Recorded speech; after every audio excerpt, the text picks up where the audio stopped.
43 drivers are getting ready to go at it in the Pepsi 400. Why don't we take a look at the Walmart starting grid? Sterling Marlin, his 11th pole position, leading a Dodge sweep of the top 4 spots. Ward Burton was running strong in the Daytona 500 until he got taken out in a wreck late in the race.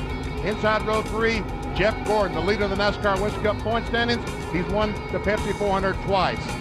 On the inside of row 7, John Andretti, the Pepsi 400 winner in 1998. Mark Martin is one of the 5 drivers who can earn $1 million bonus with the win tonight. Kevin Harvick, first start for RCR at Daytona. Jeff Purvis, great qualifying run, and only his 2nd Winston Cup start of the season. He's in row 6. Dale Earnhardt Jr. goes from 13th. He finished 2nd here in February in the 500. He'll be the sentimental favorite to win. And 60-year-old Dave Marcus makes his 63rd Daytona start tonight.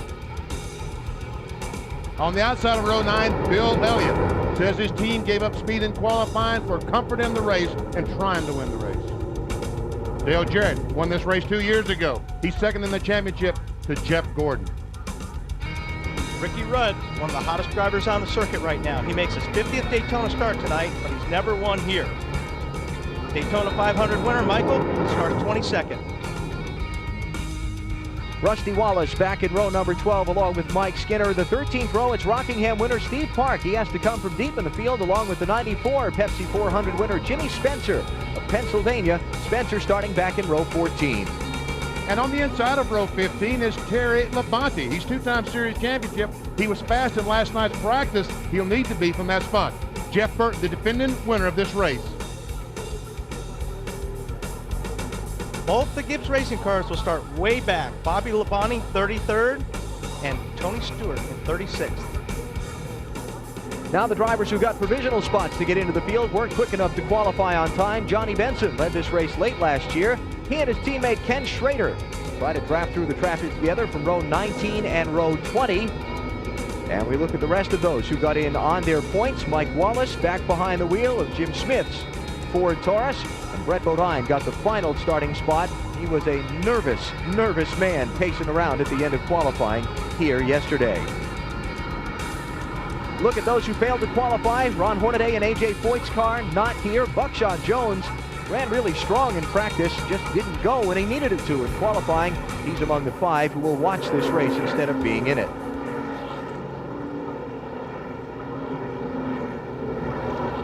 Track description of the Daytona International Speedway. See that lake you're looking at behind the graphic? All the dirt that used to be where the water is now was used to make the 31-degree banking of this racetrack. That is some 4 stories tall from bottom to top, that these race cars rocket around at some 190 miles an hour. And there you can see that 31 degrees as these cars come through there. Now the race analysis, and the key number in this one will be pit window. 50 to 55 laps per fuel. Some guys tell me they can only run 50 laps. If they can't do that, they have to stop 3 times. The guys that can run 53 laps can make this race on 2 stops if it should go green flag all the way. Down to pit road, here's Bill Weber. Thank you, Alan. This track is 2.5 miles long, and there will be plenty of wild action out there on the big track. But look at the pit stalls on pit road. They're a little over 15 feet wide and just over 29 feet long, and there will be plenty of wild action there as well. Who has the best pit stall? Well, pit stalls are selected in the qualifying order, so the argument would be that Sterling Marlin has the best pit stall. You want easy in, easy out. He's got both. And you have to watch the timing line so you don't get a speeding penalty. The checkered flag falls on the track, but here at Daytona, the race could be won on pit road. Here's Dave Burns. Bill, we haven't talked yet about the defending race champion, Jeff Burton. Remember, he and his Roush stablemates have all gotten increased horsepower from their R&D department since the Texas race this year. They will be looking strong. And Mark Martin and Jeff Burton are also in the No Bull 5 program. So talk about incentive, an extra $1 million for those two. Let's go to Marty. Dave, last Friday, Dale Earnhardt Jr. in effect became the man of the Earnhardt family when he walked his sister Kelly down the aisle for her wedding, a job that was originally scheduled for his father. Now at the track that claimed his father's life, Dale Jr. looks to assume another role, becoming the man of the Winston Cup Series at Daytona. He has a fast car, just enough experience, and tonight, most likely, a little help from above. Can Dale Jr. dominate Daytona like dear old Dad used to? Only time will tell, but tonight, he might get a good start. To Matt Yoakums. Marty Ward-Burton will start the 22 car from the second position. He's racing for restrictor plate redemption. He led the most laps in the season opening Daytona 500, only to be crashed out while leading at Talladega. He lost the lead and the race when he overshot his pit. He says he feels like he's due. What better way to get your first Winston Cup restrictor plate win than here at Daytona? His best finish 7th 3 times. That's in the last 3 Pepsi 400s. He feels like tonight he's due, and this could be his best shot ever. Alan? About a half a lap from the start of the Pepsi 400. Those 9 Dodges in the field are heavily concentrated toward the front of the pack. Dodge has not won here at Daytona since 1977. Is tonight the night, Benny? I think it could be. I really believe it will be, because Sterling Marlin, Ward Burton, 2 really fast cars in the Daytona 500. And I don't see why. I haven't seen anything that tells me they've slowed down any. One of my favorite points of these night races here at Daytona, the flashbulbs just exploding from the grandstand on this last pace lap. Fans all taking their memento pictures. And for these drivers, Wally, their last moment of peace and quiet. Yeah. It's about to get very tense. Yeah, the Hornet's Nest is supposed to open up here just a second. It's going to be great. Your thoughts? You're in turn 3. You're inside the race car. They're what? Well, you know, it depends on where you're at. But really, I'd rather be on the outside here, in the outside lane, only because when you come out of turn 2, everybody's going to start diving down to the bottom, so you have to protect your line. So hopefully I'm in the top line, and I'm just going to ride, hopefully get through the next couple laps, get things sorted out. You see so many cars passed on the inside here at Daytona and at Talladega. A lot of these teams have installed little mirrors, little spot mirrors on the roll bar where the driver can look out a rear view mirror beside the car and see if someone is beside him. 20 straight weeks of racing to decide the NASCAR Winston Cup Series champion begin now. The crowd is on its feet. The 43rd Pepsi 400 goes green on NBC.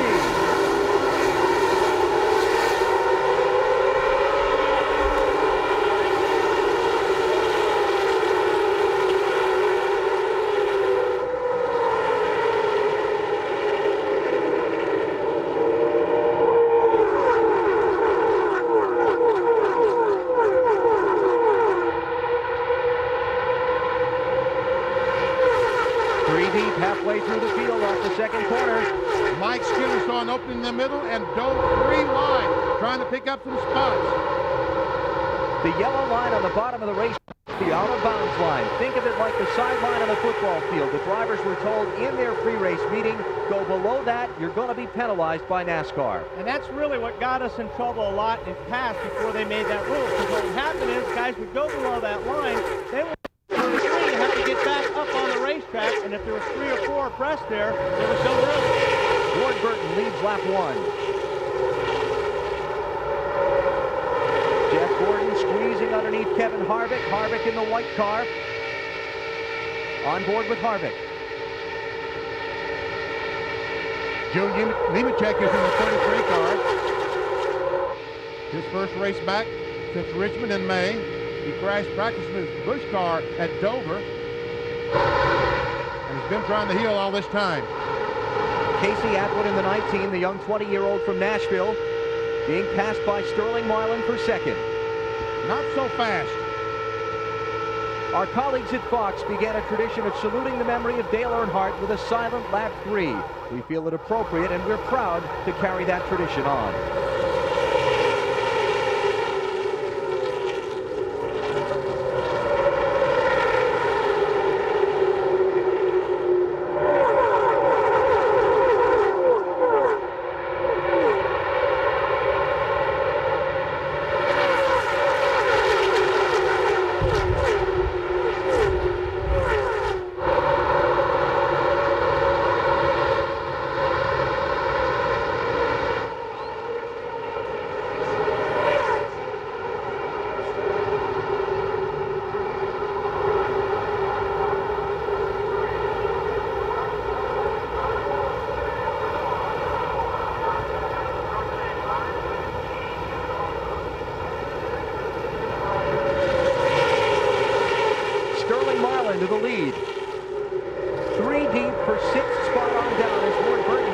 Marlin back to 5th.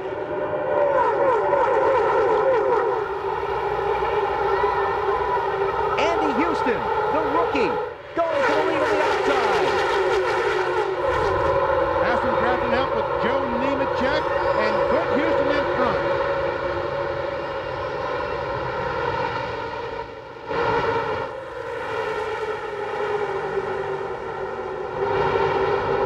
Dave Burns.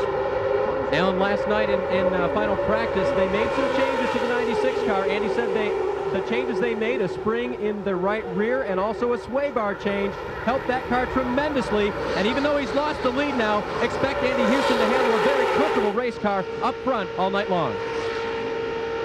Marlin back to the point. That's Ward Burton right behind him as you look out the back bumper of the Marlin car. Front 6 now single file, then they're 2 and 3 deep from there on back. That is the most important thing, a comfortable race car for this race. You know, this track probably has quite a bit less grip than it had in February. I think once the tires get a lot of heat, fuel burns off, this car's going to get to be a little bit more of a handful than right now. Stacy Compton in the 92, racing Joe Nemechek for 3rd spot. I can't believe these guys can do this. Lap after lap after lap, side by side, 3 wide. My fists are all clenched together up here. I can't imagine what it's like in the race car.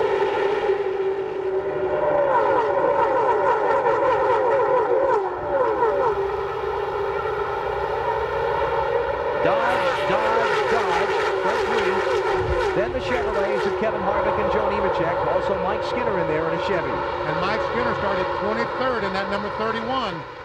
Here comes Ricky Rudd. And Michael Waltrip, the Daytona 500 winner in the 15 car. Michael started back in 22nd spot. Up to 8th, racing for 7th and 6th.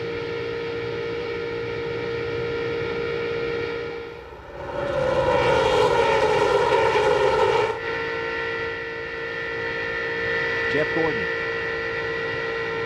Let's see if he has to back off in the corner. Listen to his engine. Hasn't yet.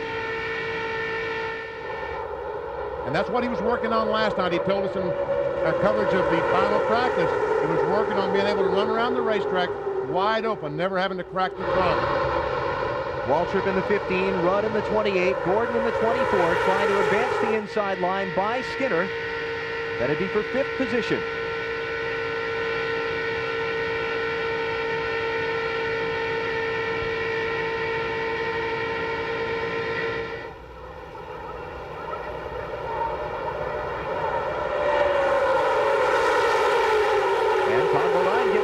The light blue car, the outside lane, the 66 machine.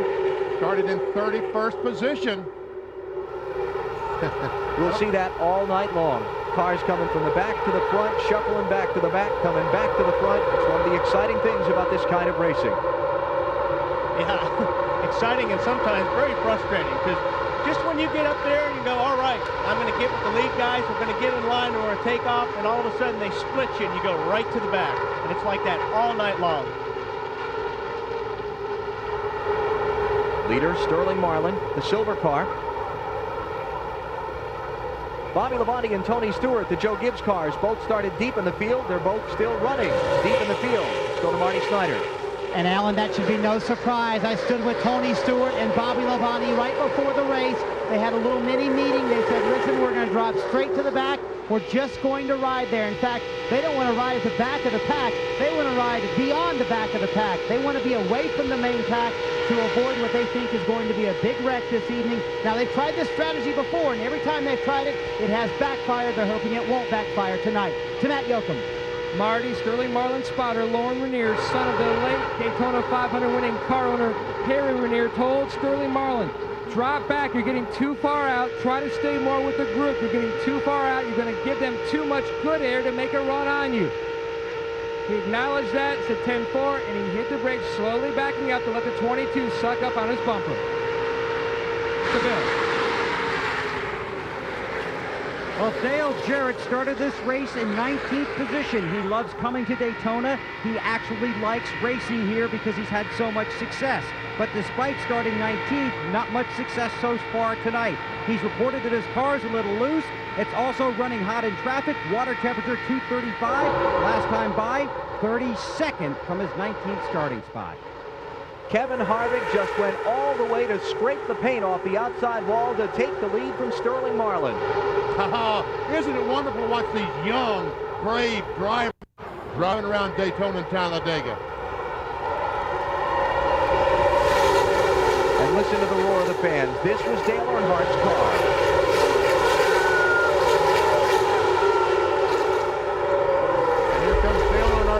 Dale Earnhardt Incorporated, Michael Waltrip on the inside, trying to take that lead away from Kevin Harvick.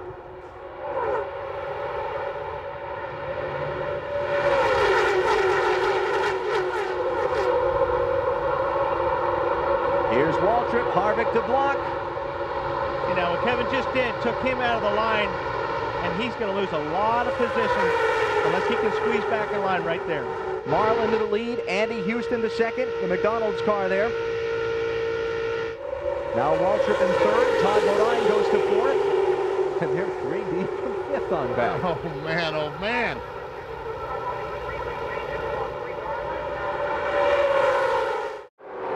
Of 160 laps are now complete in the 43rd running of the Pepsi 400 at Daytona. Sterling Marlin is the leader. Michael Waltrip is second. Andy Houston is third. Todd Bodine fourth. And now they're mixing it up from back, sixth position on back. You've got Ricky Craven in fifth, Mike Skinner in sixth, and now this race for seventh between Ward Burton in the 22 and Kevin Harvick in the 29. And look at that, moving up. Mike Wallace started 42nd in that 7 car. He is up to the 10th position. Has gained 32 spots. And Mike's kind of fighting for his job here this weekend. This might be his last ride in that 7 car. But again, he ran just like this in the Daytona 500. Ran terrific here and Talladega.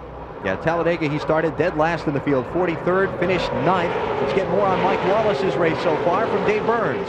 Well, and Alan Benny's right. He started 27th here in February and finished 6th. Now, I just talked with Jim Long, his crew chief, who said we knew the car was going to be good. We didn't expect it to be quite this good. I talked with car owner Jimmy Smith, and he said, hey, I spent $1 million trying to get this thing to go fast by itself. It wouldn't. We had to take a provisional, but boy, it sure goes in a pack of cars. Back through Mike Wallace in 10th, now sorting out single file. I mean, you know, especially Mike's had to sit and watch somebody else drive his race car for the last couple of years. That's like seeing your wife out with somebody else. I mean, that is a terrible feeling, watching your race car go around the racetrack without you in it. 3 deep, that's Dale Earnhardt Jr. left of your screen, Kevin Harvick in the middle, Ricky Rudd down on the inside of the racetrack. And they're racing for 9th, 10th, and 11th spots. Now he lifted there. Yes, he did. Pit road, Bill Weber. Just talked to Kevin Hamlin, the crew chief for Kevin Harvick. I asked him if they had any damage to the race car. He says he doesn't believe so. He's not certain because Kevin is not talking to them. Remember, he is a rookie. This is his first start in a Winston Cup race at Daytona. What Kevin thinks is that Kevin Harvick is focusing on trying to learn where to put the race car on the racetrack. Marty?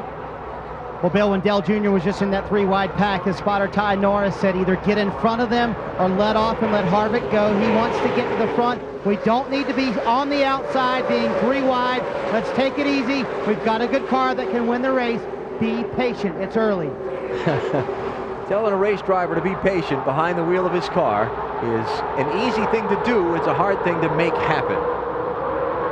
All right, that yellow line as we go down the backstretch, that is out of bounds, just like Alan told you at the very beginning. And this is going to be the toughest spot on the racetrack to avoid getting below that yellow line. Before the race is over, someone will be penalized for dipping down below that yellow line on the backstretch. Let's go back and look at that instance that Marty was reporting on a minute ago when Dale Earnhardt Jr. ran up on Kevin Harvick.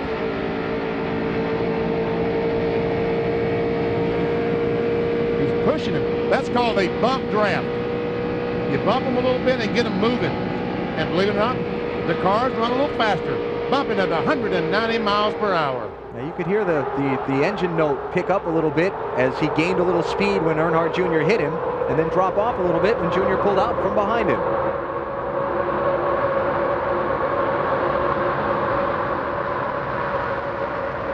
Mike Skinner in the 31, looking inside of Todd Bodine.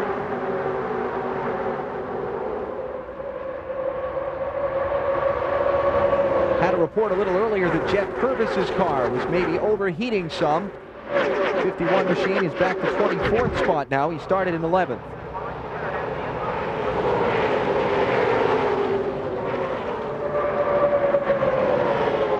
This is the race for 5th between Skinner and Todd Bodine. You see the front 4 out ahead of them.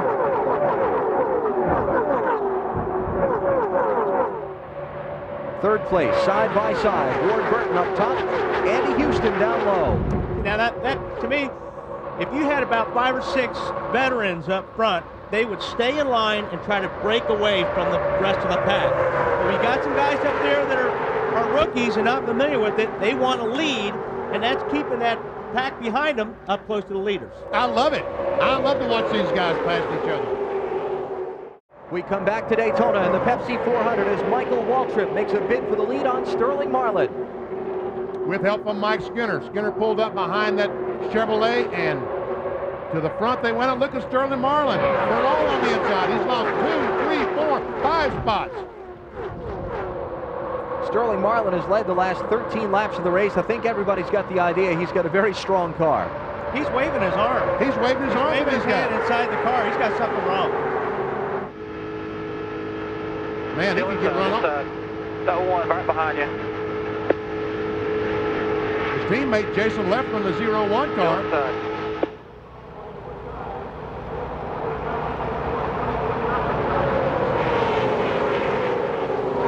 Whatever it is, he couldn't get to pit road. Could it be that his car is just not right? Could it be that it's pushing or loose or just not right, and he's decided to go the back and ride till they can make a pit stop and adjust them? I mean, in one lap, I mean, you know, he's leading the thing, and then all of a sudden in one lap. Matt Yoakum, what's wrong with Sterling's car? Alan, talking to Lee McCall, Sterling Marlin's crew chief, he told me that Sterling's complaint is the car is very loose.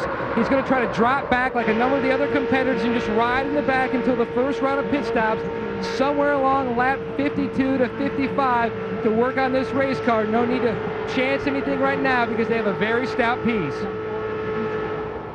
There you have it, Benny. There you have it. Right again. And that's smart racing. That's just smart. We're barely 50 miles into not even 50 miles, into a 400-mile race. Now, off of turn number 2, we're going to show you our NBC speed trap. Actual live real-time speeds as the cars rocket off this corner at Daytona.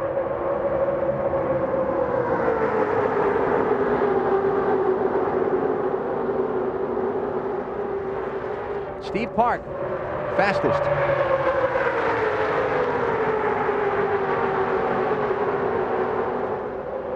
New leader. Kevin Harvick takes that Richard Childress Chevrolet to the top spot. And check out the battle for second spot as Harvick looks back at Dale Earnhardt Jr. and Michael Waltrip.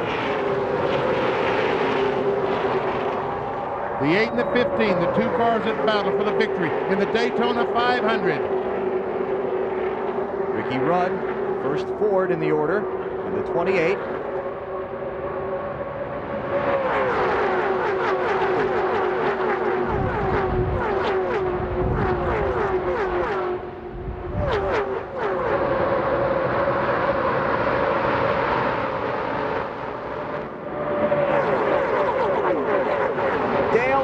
Jr. goes for the lead. The fans all jump to their feet. Still down there, still there. Out front, clear. Earnhardt Jr. leads at Daytona. You in the 29, and they're 2 by 2, about 10 deep behind you. Check out those fans. They are absolutely loving this as Earnhardt goes to the front.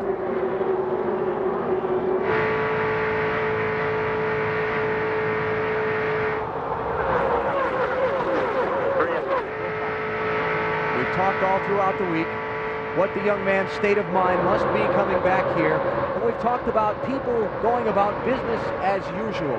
Benny, Dale Jr.'s put on the facade of business as usual, but I've detected through our interviews with him that that's not a facade. It has been business as usual. But I can also tell by the interviews, and I talked to Tony Uri Sr., his team manager, this young man, Alan, wants this race as badly as he's ever won anything in his life. He wants this one today. Can you imagine what victory? Oh, no, I can't even think about it. But we've got a long ways to go. Only 28 laps into this thing. There's Tony Uri. And Tony's reply to me was, I just hope he doesn't want it too much. Jeff Burton with a run up the outside. He started back in 30th spot. He's running 6th.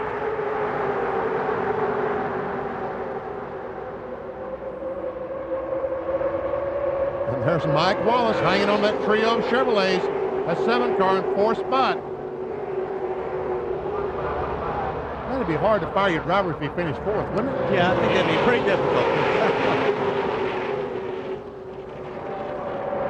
There's Burton in the 99. Andy Houston right behind him. Then you've got Matt Kenseth starting to move up. And Michael Waltrip, who was leading the race just a few laps ago, has now moved back to the 7th, 8th position. There's Jeff Burton, said a minute ago. Started back in 30th position. He's up in 5th now.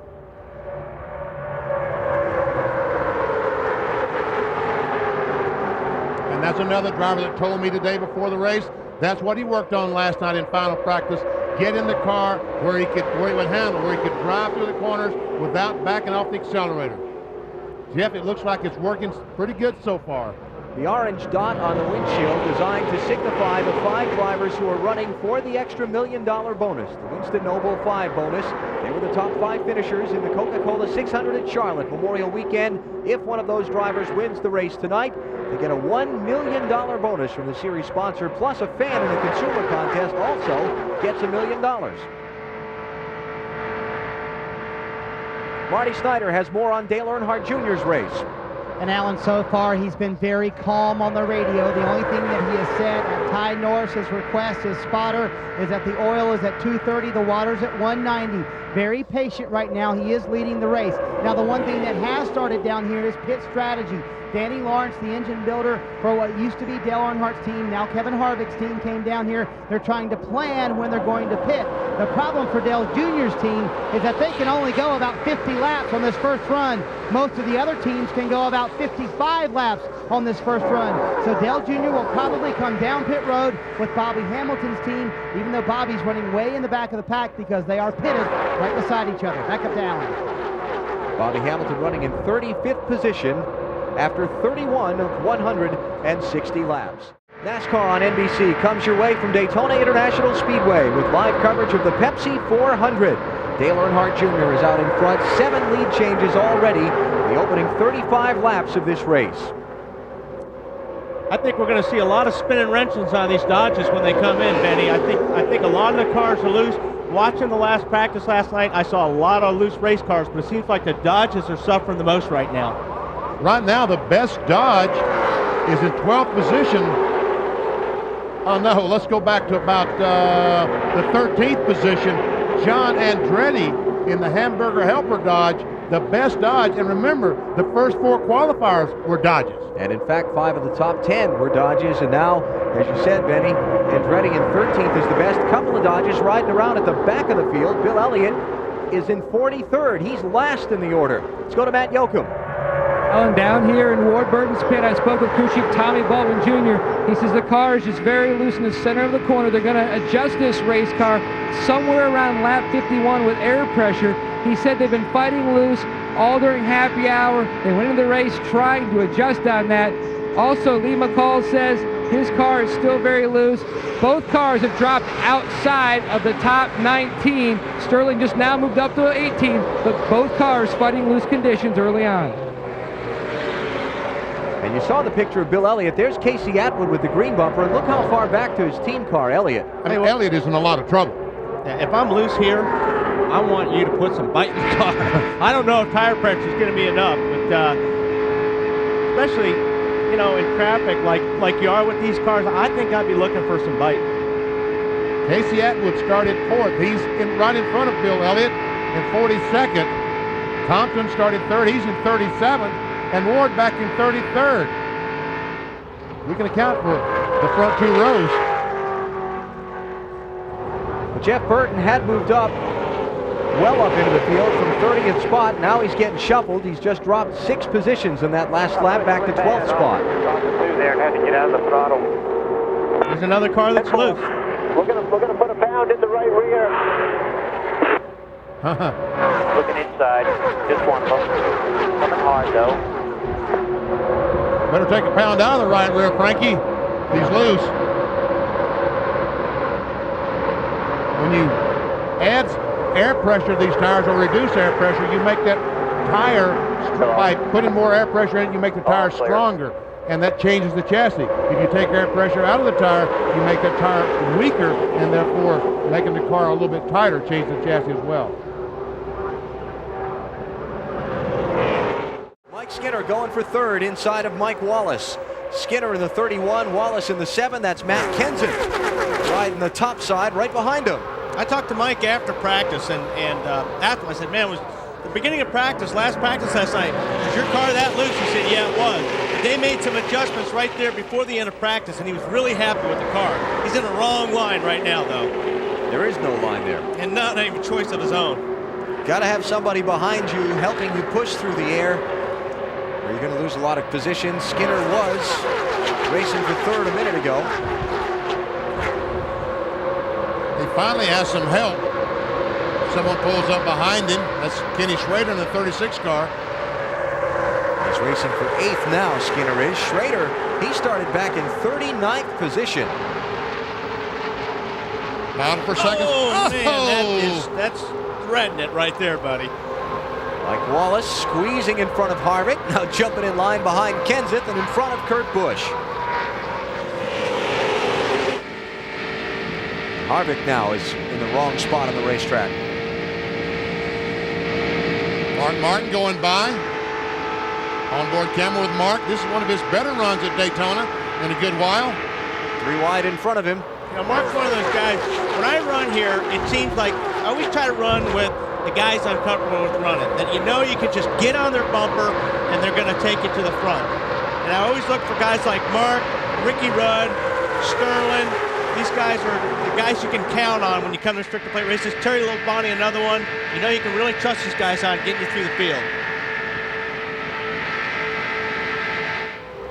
It's Jeff Gordon on the outside of that 3 wide.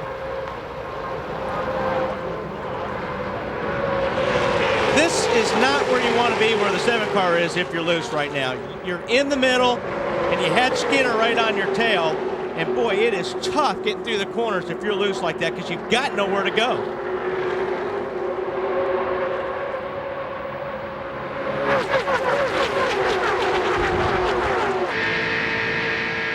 Now we're at lap 45.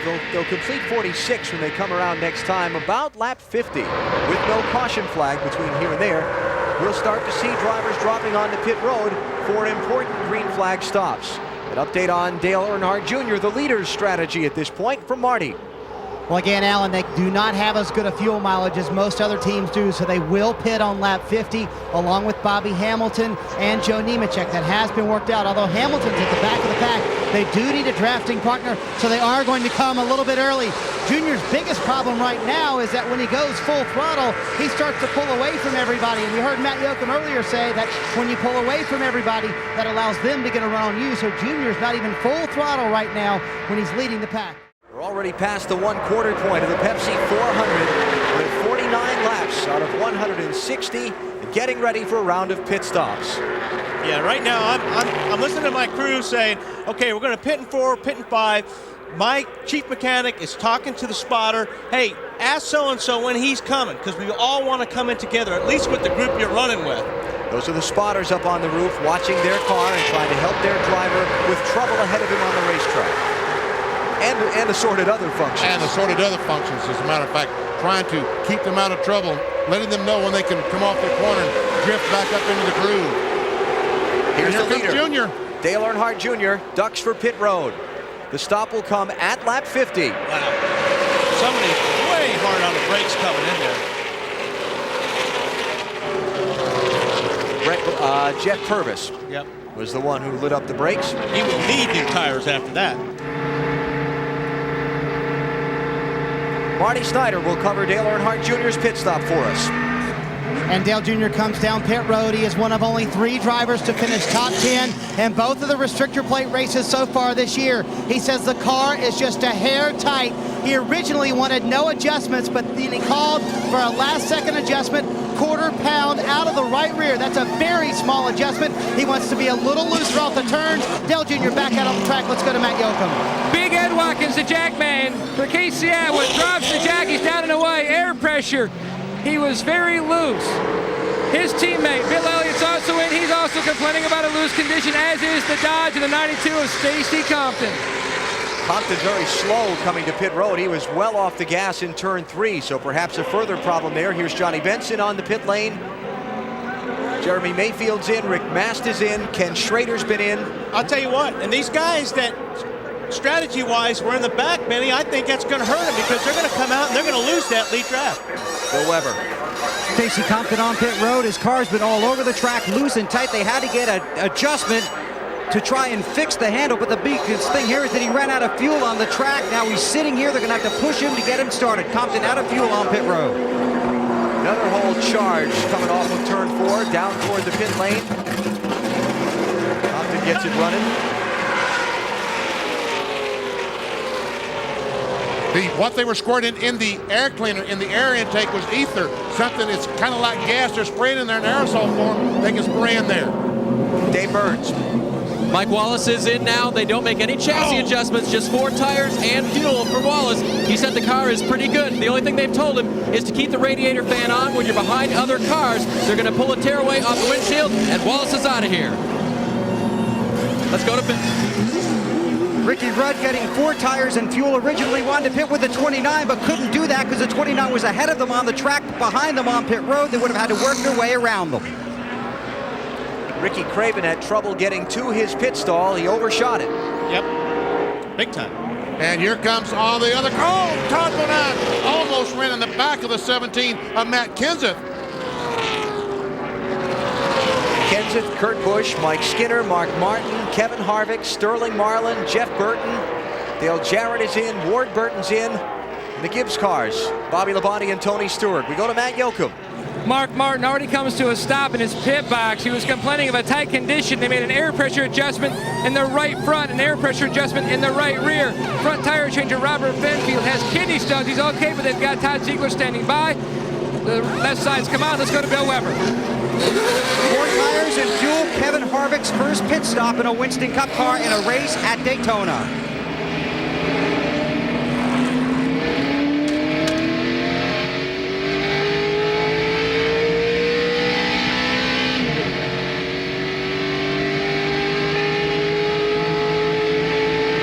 Watch for the traffic to close quickly on the outside. Those are the cars that pitted a lap ago or 2 laps ago. Looks like Ricky Rudd's going to come out with the lead.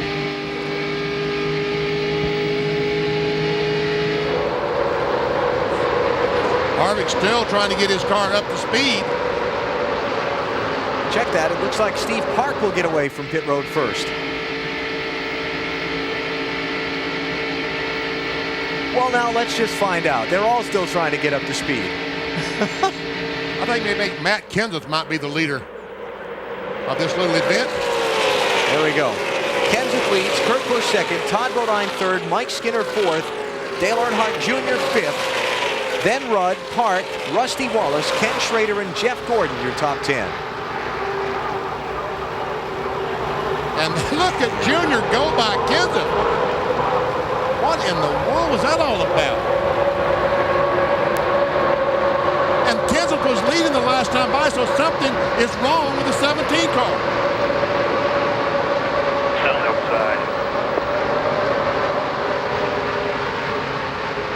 Back to the 2-year line. Rusty Wallace behind Kenseth. puts Kurt Busch in the lead, but maybe not for long. Todd Bodine up and around. Boy, they all ganged up on the rookie, didn't they?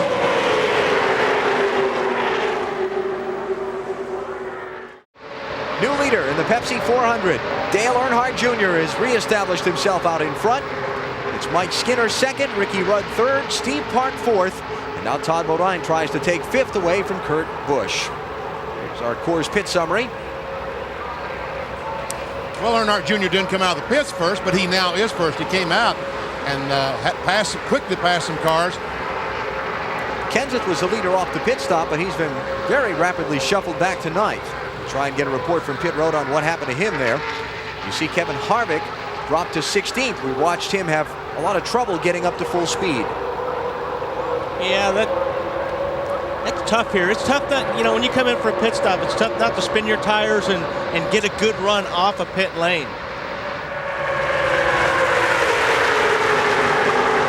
Kurt Busch, rookie from Las Vegas in the 97 car, one of Jack Roush's entries in the race. Skinner's looking for the lead if he can get some help. And it looks like that Ricky Rudd is going to give him some help, but he can't go by. Look how strong that 8 car is tonight.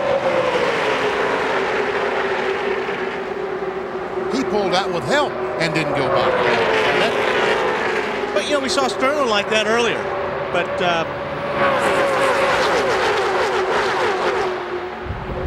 see if those adjustments help. Right now, our pole sitter Sterling Marlin is back in 24th position, but he's only 1.8 seconds behind the leader.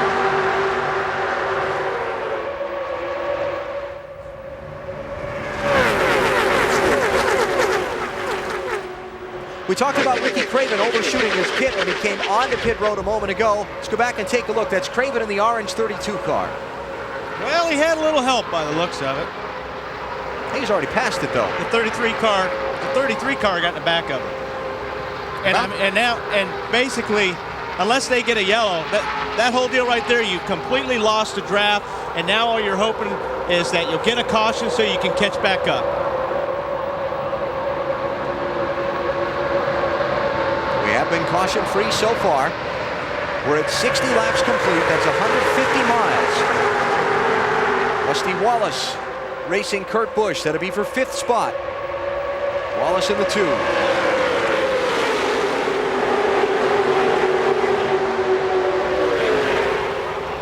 Check some speeds at the line, see who's fastest at the moment.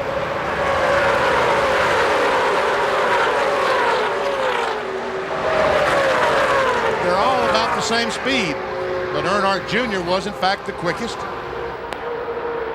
It's kind of unusual here at Daytona in the draft for the guy out in front of the draft to be the fastest. I know that sounds awkward, but it is unusual. Usually the guys getting the toe from that car breaking the air will be a little bit faster. Let's go to pit road. Just update you guys on the 17 car. No problems for them, BP. In fact, their pit stop was so good, they pulled off a pit road so fast, by the time they got their speed built up, Matt looked in his rearview mirror and the whole field was building up speed behind him. He didn't have a drafting partner when he got out there, and he got freight trained. The car is very good. It was a little loose. They made an air pressure adjustment. Robbie Reiser says his car and his driver are both strong. Well, I appreciate that, Bill. I was really concerned that something was wrong, but that's what we talked about. The spotters telling these drivers when they get a big lead to paddle, to back off a little bit and let that second place car catch them. Don't let them get a run on you. Dale Earnhardt Jr. leads the 43rd running of the Pepsi 400 at Daytona. We're 65 laps complete of 160 that make up the distance. So far, 11 lead changes in this race. I think we've clearly established that Dale Earnhardt Jr. has the strongest car. In the beginning, it looked like Sterling Marlin, but it's definitely Dale Jr. at this stage of the race. There's no doubt, unless something happens on the next pit stop to make one of these other cars a lot faster, they're going to have a lot of trouble beating Jr. tonight. But remember, he has got to stop twice. I think I don't know how much fuel he had left over when he made that pit stop, but 50 and 50 and 50 is 150. He's 10 laps short. What about it, Marty? Well, Benny, you're exactly right. They can go a little bit further, but it's going to be close. Jeff Clark is the engine tuner for Dale Earnhardt Jr. He went back and calculated. He said on the next stop they can probably go about 54 laps. That's going to put them close to the finish, though. And all of that discussion if we go to the finish without a caution flag. Well, that's right, and these guys are driving pretty decently tonight, so maybe there will not be a caution flag. But 50 and 54 is 104. That leaves 56. We talked earlier, the closer you get to the finish, the higher the probability of somebody making a mistake pressing hard. Well, that's right. We'll see. Let's drop back in traffic a little bit to Dave Marcus, running in 40th position, the 71 car, 60 years old, originally from Wisconsin. David making tonight his 880th NASCAR Winston Cup start, second all-time only to Richard Petty. Dave is one of the icons of the sport. He is the blue-collar racer. He owns his own team. He works on his own cars. You call his race shop, he'll answer the phone. And if he doesn't answer the phone, they'll have to go get him out from one of the race cars to come talk to you. He pays all the bills. He wears wingtip shoes when he drives. And the reason we bring this up is, first of all, because he's a terrific story that he made the race. Second of all, he's getting ready to close his NASCAR Winston Cup career. He'll run 5 more events after tonight this year, then attempt to qualify for the Daytona 500 in February, and then call it a career. A good and long career. And then look for a young man to jump in that car and become his driver. He wants to continue his racing team. It's Bob Marcus, his crew chief. Small operation, fraction of the funding, fraction of the people that these other teams operate with. But you know one thing about Dave Marcus, he will always race you as hard as he can. On board, Dale Jarrett, running in 12th. For what Kurt Busch was doing some rim riding around that corner in 3 and 4, right up against that outside retaining wall. Kurt Busch, the 22-year-old from Las Vegas, Nevada. In his 24th Winston Cup Series race and his second ever here at Daytona. And normally, you're up there because you're loose. You're using all the racetrack to keep that car from the rear end from jumping out on you. So normally guys running up there like that, just trying to save it every lap. There's Jeff Gordon running behind Michael Waltrip. I think he chose the wrong line. He chose to try to hook up with Michael Waltrip in the 15 car and work their way to the front, but looks like he might be losing some spots. Let's go to Matt Yoakum. Benny, the 4-time Daytona winner Jeff Gordon, is currently riding in the 8th position. When he made his pit stop on lap 52, he was complaining his car was loose in and tied off 3/4 of a round down on the right rear jack screw, which also takes wedge out and raises the spoiler, which should help this race car, but they are also iffy on fuel, making it on one more stop. Meanwhile, the 22 car of Ward Burton has climbed up to the 18th position, but he's still complaining about his car being horribly loose. They made a track bar, a wedge, and air pressure adjustment. They were hoping to get a caution to pull a spring rubber. Right now, they're also going to look to the next pit stop to make more adjustments. Alan? 4 cars have broken away from the rest of the pack by lining up and just staying single file while the guys behind them are running side by side. Dale Earnhardt Jr., Mike Skinner, Ricky Rudd, and Steve Park are those 4 drivers. Our Wendy's race menu, it's the race for the championship on NBC and TNT next Sunday, 1 week from tomorrow. It's the Chicagoland Speedway, brand new track. NASCAR Winston Cup Series at 2 p.m. Eastern on NBC. Couple of weeks down the line, we go to the New Hampshire International Speedway Mile on TNT, 1:30 Eastern, July 22nd. 3 weeks, Pocono Raceway in Pennsylvania, and the Pennsylvania 500. And then a month from now, the Brickyard 400 in Indianapolis. Can't wait. Looking at the leaders, working some lap traffic now. Dale Earnhardt Jr. and his 3 followers have caught and overtaken Kyle Petty and Bill Elliott, put them a lap down. And right now, Ricky Craven, the lap car, the Tide Ride, has put himself between the leader, Junior, and Mike Skinner, the 31, in second spot. But Craven wants to hang there. Hopefully, wants to try to stay there in case the caution flag comes out, get by the leader, get his lap back. It doesn't look like that's going to work. Steve Park got kind of shaken out there when they got into the lap traffic. Lost a little bit of contact with these front 3. Skinner second, Rudd third. Craven is back in 38th position, 1 lap down. I mentioned Elliott and Kyle Petty. Kyle is in 40th. Elliott is in 41st. Rick Masta's gone a lap down. He's 42nd. And earlier, Stacy Compton running out of fuel on the pit stop. He's 43rd.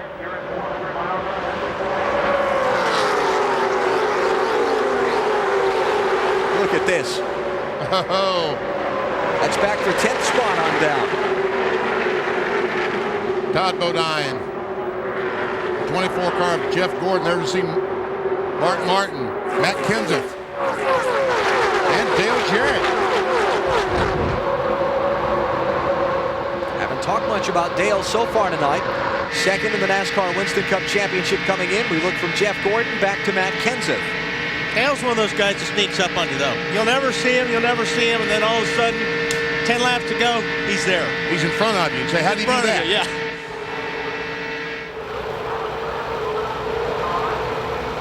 More on Dale Jarrett from Bill Weber. Well, they had a strong pit stop, and if you remember, DJ had complained about the water temperature going up. The original plan was to pull tape off the grill to try and get more air in there. They decided not to do that. Dale moved around a little bit on the racetrack, got some air in there, so that's not a problem as of right now. Lead change. Mike Skinner out front. And he did that very conventionally. Here's Ricky Rudd trying to take over that second spot, but it doesn't look like that's going to work. They got the teammates working up high, so. And look at Junior go by on the outside of Skinner. Is he going to take the lead back? Yes, he is. Wow. All right, we saw Mike Skinner take the lead, but the record book will never show that. Got a lead at the start-finish line there for it to count. Sorry, Mike. Skinner faced with a quandary from the driver's perspective. Ricky Rudd helped push him past Dale Jr. into the lead, but Dale Jr. drives a Chevrolet, Ricky Rudd drives a Ford. Skinner has to protect his make, doesn't he? Well, it depends on who your friend's going to be that last lap. If Ricky helped me get up there, I need to help Ricky all night long, so he'll be there for me at the end. You see the air temperature at the start of the race was 85. It's cooled off 4 degrees, and track temperature has only cooled off 3 degrees. Look how far the junior has pulled away of these guys' battle for second position. And that other group that was a second behind them last time by is now on their rear bumper. Now, has Dale Jr. got too big a lead when they get lined up? Oh, they got trouble here. Andy Houston in the wall, cautions out. That's off turn 4.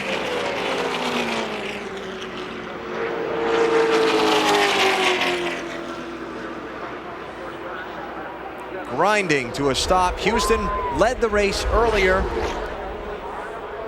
See him moving around in the car, dropping the window net. That's his signal to the safety officials that he's okay. I think you'll see a lot more aggressive changes, Benny, now that we're under caution. Everybody comes in at the same time. We may even see some spring rubbers being put in these cars. And what this also does with the caution at lap 87, it takes the pit deficiency, the fuel mileage deficiency that Dale Earnhardt Jr. had out of the equation for now. If the race runs green from this set of stops, we'll see under the yellow to the finish, everybody's going to have to stop twice more. So if you're a Dale Jr. fan, this is a plus for you. This is big. This really is big. Andy Houston, this is the low end of what has been a good week so far for him. His wife Lori gave birth to a new son on Monday of this week. He led the race earlier. Now he ended up in the outside wall. He broke something, cut a right front tire, Benny? Yeah, the right front tire went flat on the car for some reason. And when that happens, the car just veers right, and there's nothing the driver can do. But you know one thing, he was very fortunate. He was running close to the wall. I was just going to say that. That's the best place to be if you're going to cut a right front tire. Look at that passenger side window the cars carry here at Daytona. You see that go flying out of the car when he hit the wall? It just popped that right out. He hit so hard. And there's Andy out of the car. I've got a question, Benny. If these guys were loose, do you think they've increased the right front air pressure, maybe got too much heat in it? Could very possible done that, yes. If you add air pressure to the right front tire, that will help the loose situation. We'll see everybody come on to pit road at lap number 89.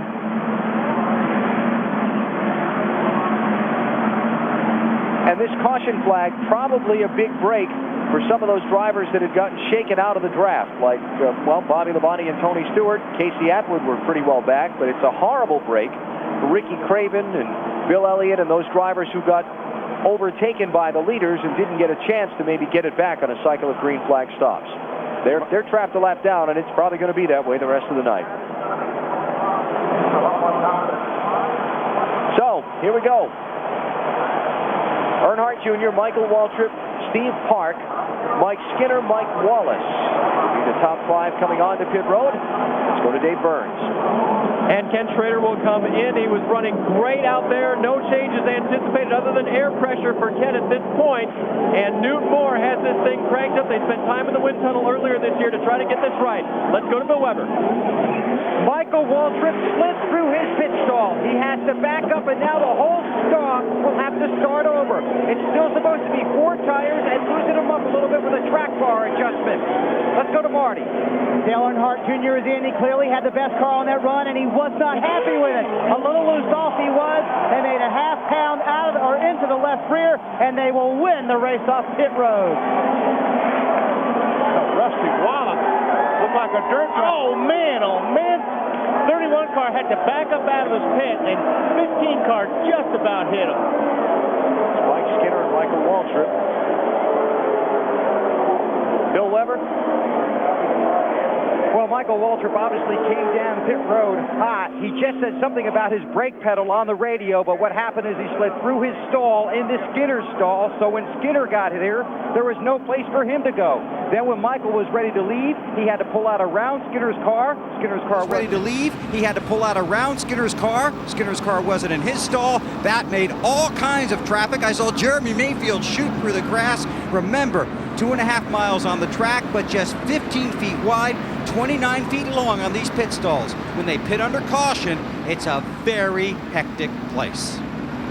When we were looking at the Michael Waltrip car back on the banking, I thought I saw a huge dent in the left side door. I think that's the American flag, Alan. It's just the paint?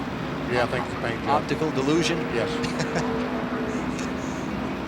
I'm not sure. It looked like he and Skinner made contact right there behind the numbers, Benny, and that may be a dent there. We'll try and get a better look at it when he comes back around. So Dale Earnhardt Jr. first off of the pit lane. And these pits, they look like they're big, and when the car's in them, but when you're down there and you've got to get in one of these pits, they are very small. Cars a lap down, heading for pit road for their service now. Let's go back and take another look. See if Skinner doesn't actually get into the door of Michael Waltrip's car, and watch Mayfield have to take to the grass. I don't know if we're going to see it in this. 2 cars are starting to leave. See, the 1 and the 17 almost ran into each other. Okay, Mike Skinner's going to back up. Michael Waltrip's going to try to leave. You might have something there, Alan. He may have backed in there a little bit. Wait a minute. Say that again. You might have something there, Alan. Have something there. I'm not going to 100%. First time I've heard you say that. I just wanted to make sure I got it right. Welcome back to Daytona under caution in the 43rd running of the Pepsi 400. Moments ago, virtually the entire field on pit road, and watch what happened to the 15 car of Michael Waltrip coming down pit road. He slid through his stall, had to put it in reverse and back up. Now, because he had slid through his stall, Skinner, the car in front of him, was actually over the line, but that's legal because it was a forced move. So now when they finally get the 15 car ready to go, Michael has nowhere to go, because while you can't see it right here, he's got to swing all the way around. There's Skinner, and then you see the traffic coming by. Skinner trying to get out. Jeremy Mayfield goes through the grass. Wow. Wally? I'm glad I didn't completely commit myself, Alan, on that one. Let me have it. Woo. Go ahead. That was close. Alan, we're trained professionals. Just remember that. How am I going to live with you two for the next 19 weeks? All right, well, getting ready to go back racing. Dale Earnhardt Jr. holding the lead through the pit stops. Steve Park is second. Matt Kenseth third. Ken Schrader fourth. Everybody's on fresh tires. It's going to get real busy on the backstretch, I believe, on this restart. 4 wide, 3 or 4 wide. This might be where we see someone go beneath that yellow line. Oh, that's a no-no. Out of bounds. NASCAR said in the pre-race drivers meeting, go under the yellow line to improve your position. Because here's what's going to happen. These guys in the back, say 12, 15 back, I think they're going to duck down, try to get a run on the lap down cars and split them. That's what I'd do. All right. Green flag is out. We'll find out. But you can't pass on the inside until you get to the start-finish line. So all these cars have to go by on the outside. Now, as they go down to one, you can pass if you're able to. Go get them. Big gap there from about 15th back on that restart. Somebody got a bad restart there. It's Bill Elliott and Stacy Compton trying to get a lap back from the leader. Elliott in the red Dodge on the inside.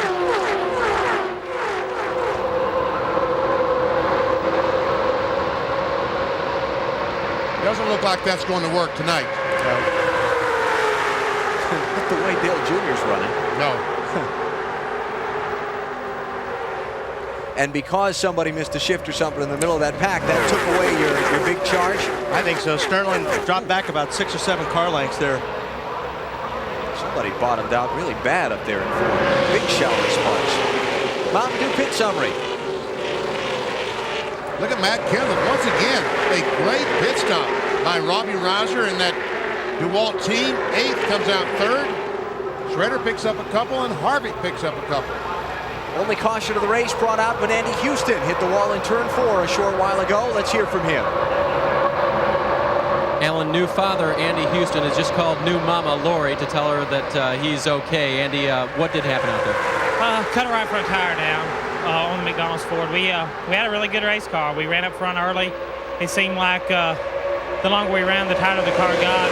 First pit stop, made adjustments, tried to free the car up, and didn't nearly go far enough. The car really pushed that second run after the first stop, and finally ended up blowing the right front tire out and hitting the wall pretty hard. But I'm okay. Just another bad weekend for the McDonald's Ford, and we just can't seem to get this thing turned around. Hopefully, we'll go to Chicago next week. That's home of McDonald's headquarters, and try to have a good run up there. It's pretty frustrating right now, but we're going to start. This is the best shot they've had. It was Andy's best career qualifying performance so far in Winston Cup. And Alan, apparently Andy also reports he may stick around. Joe Nemechek is not feeling well, and Andy may substitute for him if the need arises.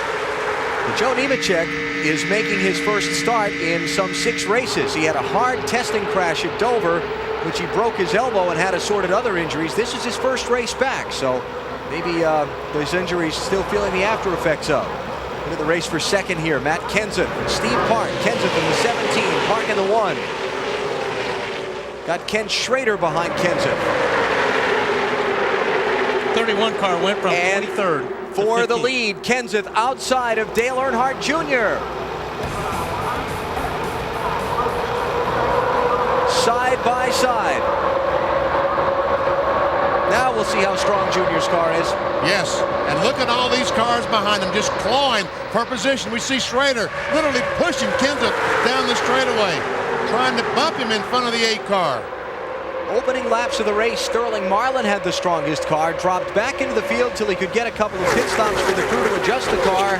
He's sneaking back up. He's in 9th spot, while Kenseth and Junior come to the stripe, still going at it for the lead. Kenseth in 17, Dale Earnhardt Jr. in 8. They raced together in the NASCAR Busch Series for a couple of years. Became pretty good friends,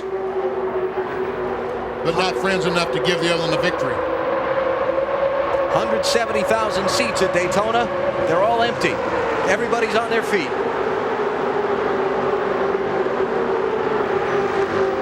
Like Wallace. Wallace, be careful that yellow line down there. Oh, and he goes by Big Brother Rusty. Boy, that did his heart good.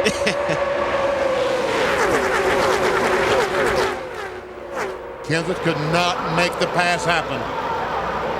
Speeds at the line.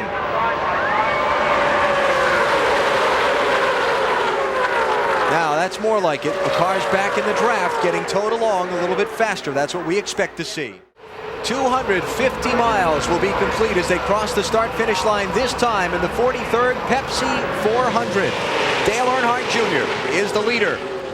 He has fended off about all challengers to his top spot, and there have been a few for a little while now. Earnhardt Jr. went to the front for the first time at lap number 27. There wasn't room there, kids. There was not room to go on the outside, but somehow he did it. He did it because Dale Jr. gave him the room. Man, oh man, there couldn't have been just inches on either side. Bill Weber has more on Matt Kenseth. Well, I guess they are good friends, huh, Benny? After a move like that? Oh man, Bill. Now remember, early in the race, Matt was loose, so on the first pit stop, they tightened him up, made him way too tight. So on the most recent pit stop, they made other changes. A half-pound in the right rear, half-pound out of the right front, a half-turn out of the left rear. They made those changes. This car is good now, but it's better on long runs. Remember, Robbie Reiser said, my car and my driver are strong. Marty? And Bill, actually what happened there is Dale Jr. was trying to protect the high line. A couple of minutes ago, he talked to his spotter, Ty Norris. Jr.'s car can run anywhere. He said, where does Steve want to run? Meaning his teammate, Steve Park. Ty Norris said he needs to run high. He said, okay, I'll run high. He was trying to protect that high line and keep his teammate behind him. And wow, what a strong car he's got. He muscled his way back up to the front. Now he has the lead once again. So problem is Steve Park's in the low line. And Earnhardt Jr. now has moved down to try to bring the 31, the Chevrolet of Skinner and Steve Park. Almost some contact there between Rusty and the 29, huh, Wally? Yeah, that was awfully close. Look at Jr. pull down and pull that bottom line with him. Junior's car is really fast in the corner. I mean, they basically stay the same in the straightaway, but if you watch his car in a corner, he actually leaves the car behind him when they go through the corners.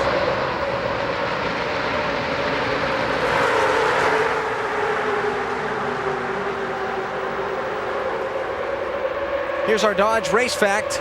4 times in this July Classic at Daytona, the Pepsi 400 has been won by a Dodge.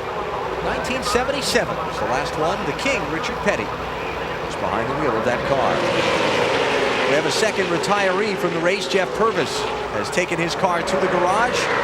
Some smoke trailing from behind it on that last set of pit stops. It has now been officially put out of this Pepsi 400.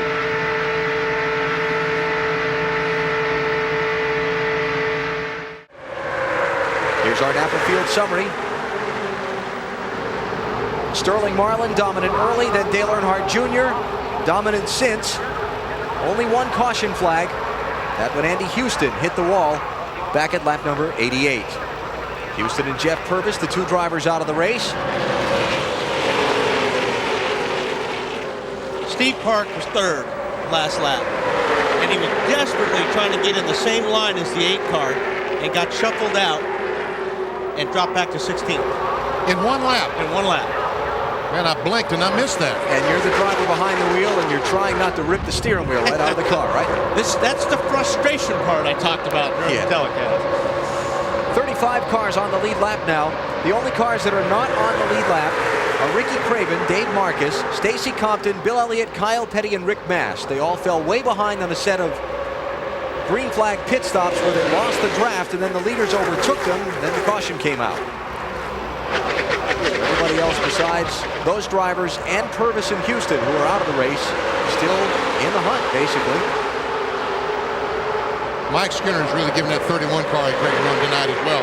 We just saw in the graphic that after that botched pit stop that he had fallen back to 22nd position, and right now is battling for the 2nd spot with Rusty Wallace. Rusty showing a little muscle for the first time tonight. Bill Weber has more on Rusty Wallace. Alan, 2 things everybody needs to know about Rusty Wallace. How hard that team worked to get this car ready for Daytona, and how much Rusty wants this win. He's never won a restrictor plate race, was 3rd in the Daytona 500. Crew Chief Robin Pemberton spent the time and money to wind tunnel this car that we showed you in the pre-race show. Right now, Rusty is desperate to get to the front.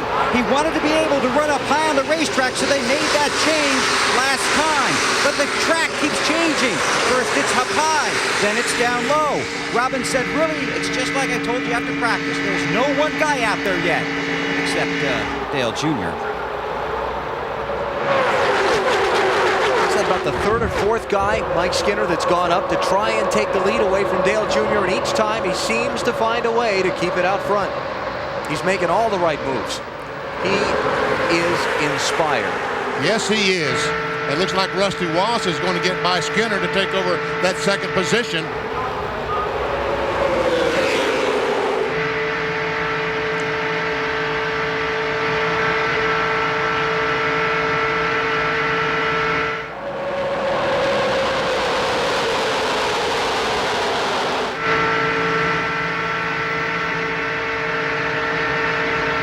Mike Skinner's team asking NASCAR if he actually led that last lap to get 5 bonus points in the championship.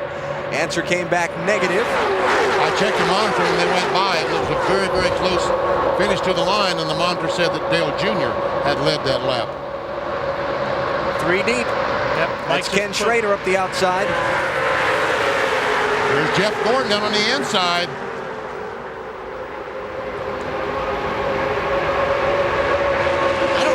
Can't run up high or what the deal was to leave that open. He's going to lose a lot of spots now, him and the 29 car. But maybe he can't run up that high. Watch that yellow line, Jeremy Mayfield. He thought about it. The 12 car started to look low. It's going to be real tempting the last 5 laps.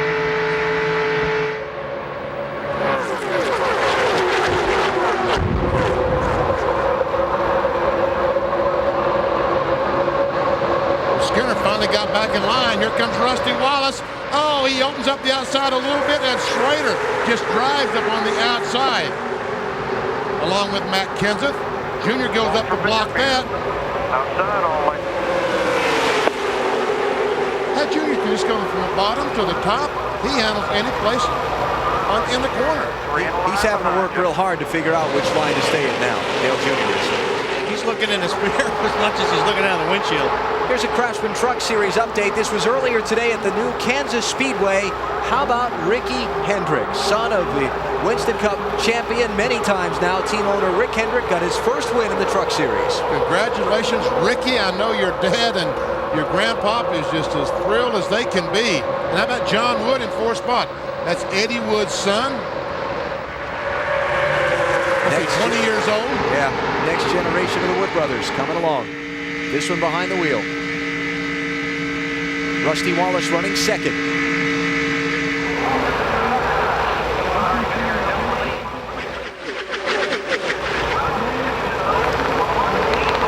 Richard Childress Racing teammates there. Skinner in the 31, Harvick in the 29.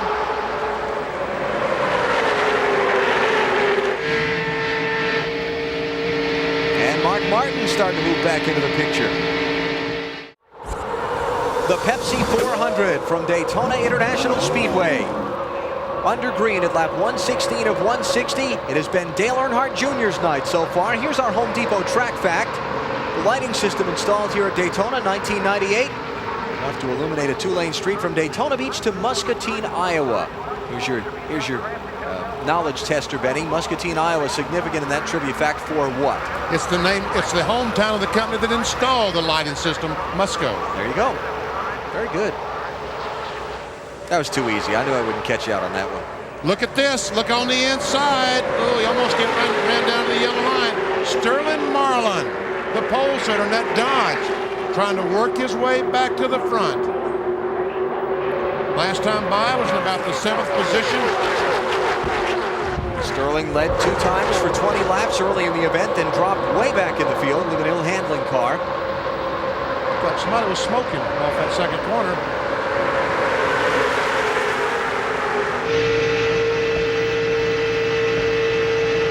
There's Joe Nemechek's car. NASCAR spotters are reporting, Benny. There it is. And there it is. That's too bad. Looks like he's spoke inside the cockpit there, too.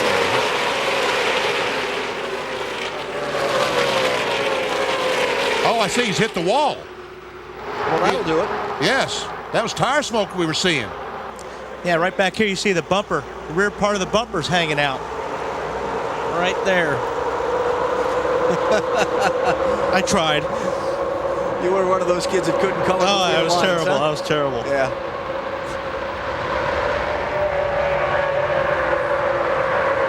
I'd come in and give it to Andy now. I think I would too. Go ahead, Andy. Take her out. Andy Houston is standing by because Joe Nemechek was not feeling well. He's feeling worse now. Back to the lead. And you hope that his aches and pains didn't contribute to getting into the wall, or getting into the wall didn't make it worse. And as we watch this, Nemechek will bring his car to pit road. Mike Skinner hung out again.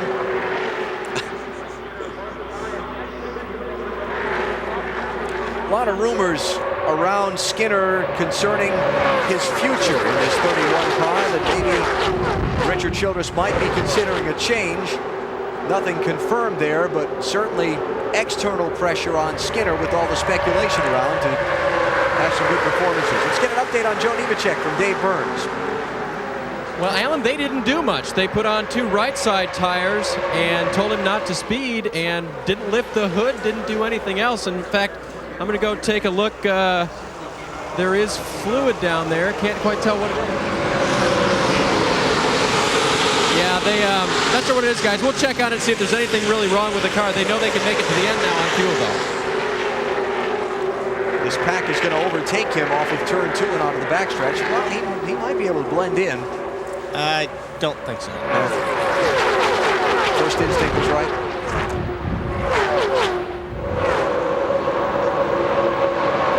Dale Earnhardt Jr. has spent most of the time in this race since lap 27 in the lead. We're now at lap 120, 300 miles into the Pepsi 400. We're just past 300 miles now, and closing in on another set of pit stops coming up in another 12, 15 laps or so. This is back for 9th, 10th, 8th, 9th, and 10th. Oh man, they're ganged up 3 abreast. Come on now, guys, easy, easy. Play nice. If it looks tight from here, it's really tight looking at it from down there. Ward. Burton's car, the gold Dodge there. See that thing just start pushing up off turn 2. He had to get out of the gas and slide in behind Schrader. Yes, I did. And the other car's going by him on the outside because he had to crack the throttle. And Ward Burton's Hart, the 22 driver, he started beating again. I told it that Joe Nemechek made contact with Dave Marcus on the racetrack, the 71, did not hit the wall, but the damage we saw to the right side was from contact with Dave Marcus. Nemechek in 35th position, the first car 1 lap down.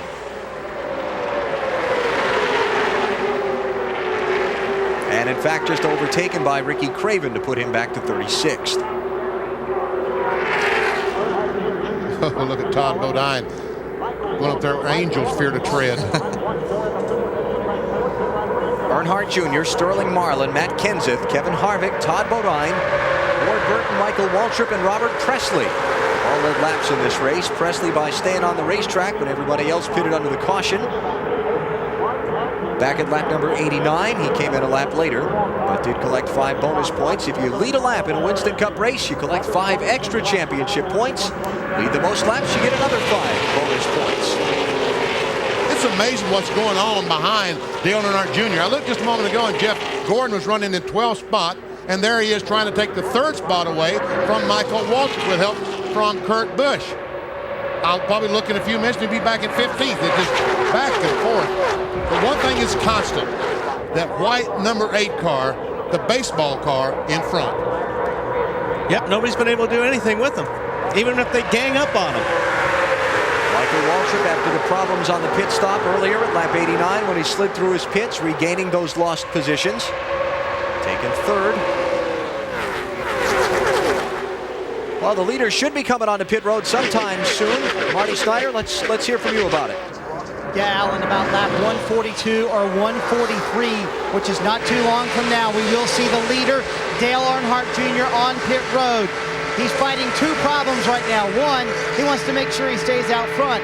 And 2, don't get too big of a lead. He is still about 3/4 throttle. He can pull away from these guys if he wants to. They plan no adjustments on the next stop. He wants to stay out front. To Bill Weber. Could Michael Waltrip be writing another Daytona miracle story? The Daytona 500 winner coming in here looking for the Daytona sweep, winning the 500 and the 400. Had a good car, came down a pit road, as Alan talked about, slid through his pit, lost all those positions, almost hit Skinner on the way out, fell way back in the field, then charged back to the front.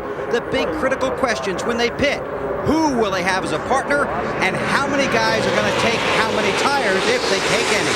Down to Dave.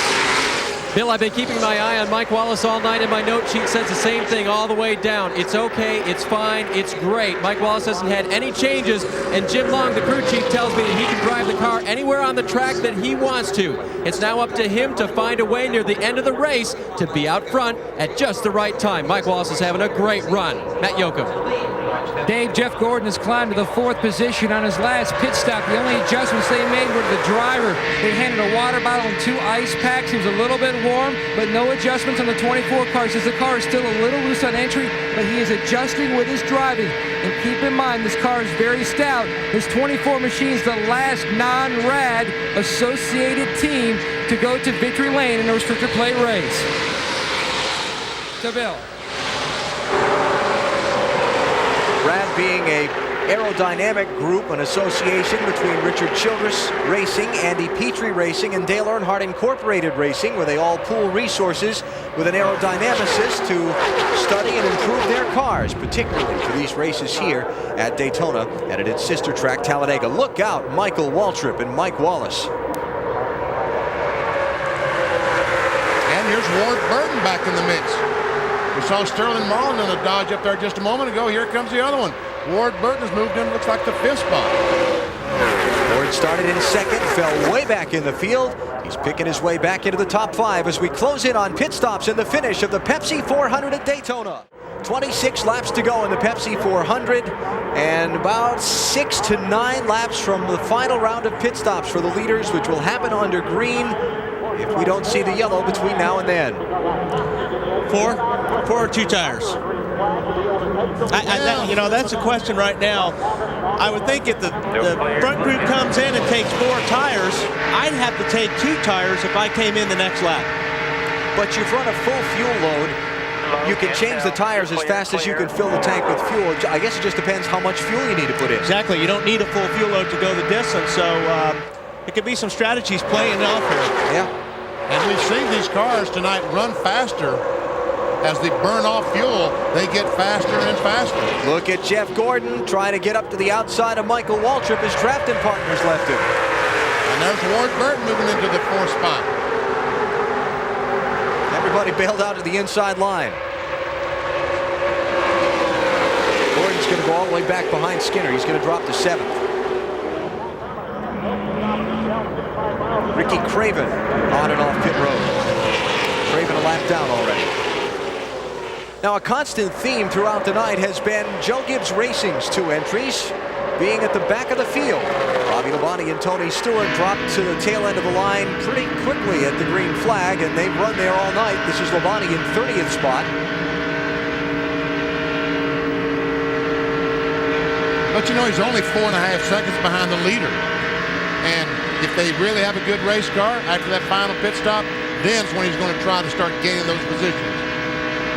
Tony Stewart, his teammate, is in 26th position. Marty Snyder can tell us more about the Joe Gibbs teammates. And guys, Tony Stewart and Bobby Labonte have a radio channel where they can talk to each other. And about 15 laps ago, Tony clicked over to that channel and said, Bobby, let's go to the front. Bobby told Jimmy Nakar, his crew chief, it's time to see what we can do. They've been laying back about half throttle at the back of the pack all night long. Since that time, Tony Stewart has picked up 9 spots. Bobby Labonte has picked up 6. And as far as the last pit stop goes, guys, some teams are considering fuel only down here and no tires. Riding along in Tony Stewart's car, let's listen to how he's using his throttle in the corner and then compare that to the leader, Dale Earnhardt Jr.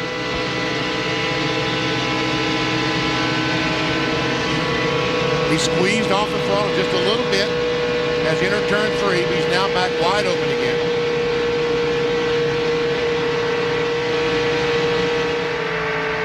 Now Dale Earnhardt Jr. Remember, you pit for 2. Don't flat spot them getting into pit. You're all clear.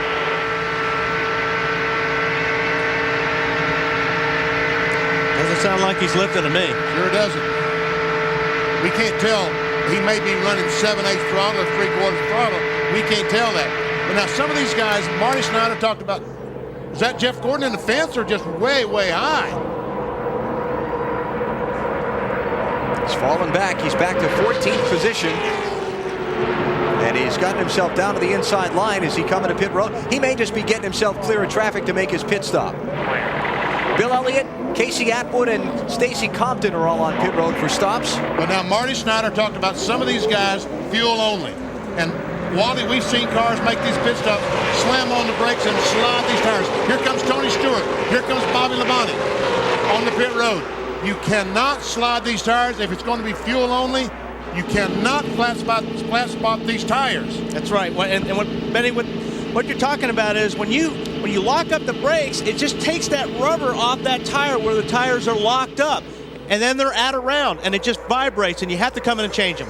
Marty Snyder. Tony Stewart and Bobby Labonte are in. They obviously can make it the rest of the way from here. They're going to take at least 2 tires. Both of the cars will take 2 tires and no adjustments for either race car. Pluses and minuses of 2 tires. Well, it takes less time. That's the plus and minus. I talked a moment ago. They're 5 seconds behind. 2 tires. If Earnhardt Jr. changes 4, that puts him right with him because they don't need a full load of fuel. Just 1 can. But the minus is handling? Adhesion, yes. Yeah, the guys with 4 tires, when they catch them, they're going to go right by. Kevin LePage, Ken Schrader, Jeremy Mayfield are on pit road as the leaders come down the back stretch. We'll see who pits this time around among this group. I think Schrader was gas only. They're taking tires back over the wall. We'll check on that. 2 tires. Leaders off turn 4. Who's bailing out? Johnny Benson is. A couple of cars in the middle of the pack. All the front runners stay out. Dave Blaney's the other one headed to pit road. There's Benson. Blaney right behind him. Blaney just got on the brakes hard. Bunch of smoke comes out, so I'll be interested to see what they change. 19 laps to go. These pit stops could be everything in determining who wins this race.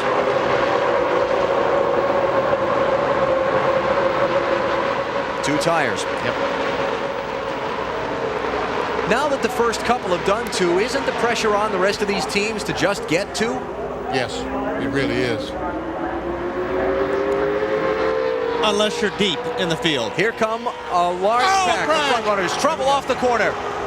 31. Several cars involved. 3, 4, 5, 6, 7. Sterling Marlin, Mike Skinner, Jeff Gordon's in it. Bobby Hamilton. Kurt Busch is in the crash. Dale Jarrett takes to the pit road. Terry Labonte's involved. Caution's out. I didn't see it, but it looked like some guys were trying to get in the pits, and it just stacked up. See some damage to the right front of Kevin Harvick's car. Not a lot of damage, but damage. Oh, a lot of damage to that automobile. Ran so well earlier in the night. There's Skinner up against the fence. Mike's moving around. Looks like he's okay. Jeff Gordon and Kevin Harvick took their cars straight to pit road. But it all happened behind Dale Earnhardt Jr.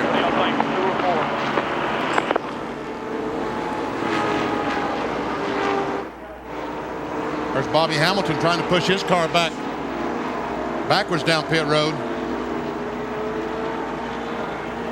That car will go behind the wall. We talked about the big wreck. This one happened in a way we didn't expect. A lot of damage to Terry Labonte's car. All right, let's see if we can sort this one out. All right, here they're coming off the corner. And I think there's going to be contact right there. Skinner and Kurt Busch get together. Turn Skinner into the wall head on. Labonte has no place to go. Neither does Bobby Hamilton when Skinner comes back across the racetrack. Now there's no place for anybody to go. Who was that just snuck by? Nemechek. Nemechek, yeah. And Dave John Andretti. Dave Marcus gets down on the grass and somehow saves it. He's almost as good as you. I know. And you know what? The 7 car was slowing down, coming in the pits. 31 checked up, 97 ran into him. Yep. Shot right across in front of Terry Labonte.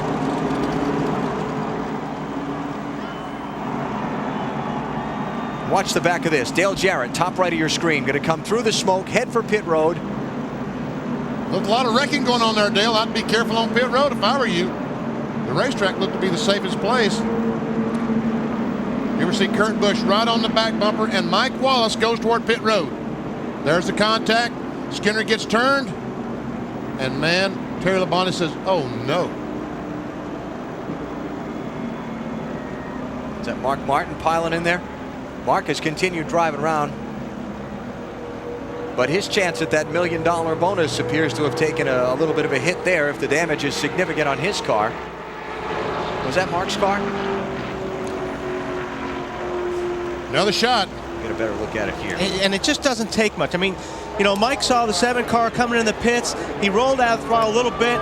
Busch couldn't see what was going on. It just doesn't take much. There we saw the contact with Jeff Gordon. Listen to this, folks.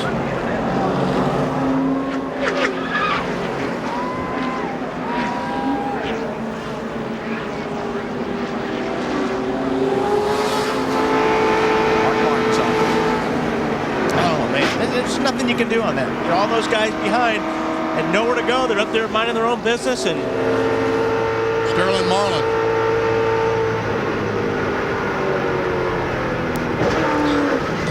that hurts. That's going to leave a mark. Oh, man, I felt that. Did you feel that? I did feel that. That's because you hit me when it happened. Ricky Rudd's lucky man. Jeff Gordon, let's see him down there. He makes contact with Sterling Marlin. And the 97 car makes contact with Jeff. He goes down through the grass. I mean, Nemechek. Just Joe Nemechek. Welcome back to Daytona. Pit stops that could decide the race. Dale Earnhardt Jr., the leader, is in.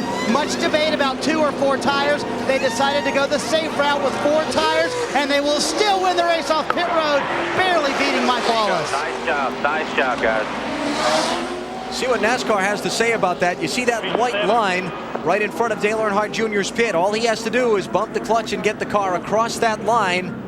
That was close. And that locks in his position in the pit exit order. So we'll see where they position people from that. I don't know if the 7 took 4 or 2 tires on that stop. Had to be 2. Yeah. Had to be 2. Yeah. And 4 tires, that's the right move.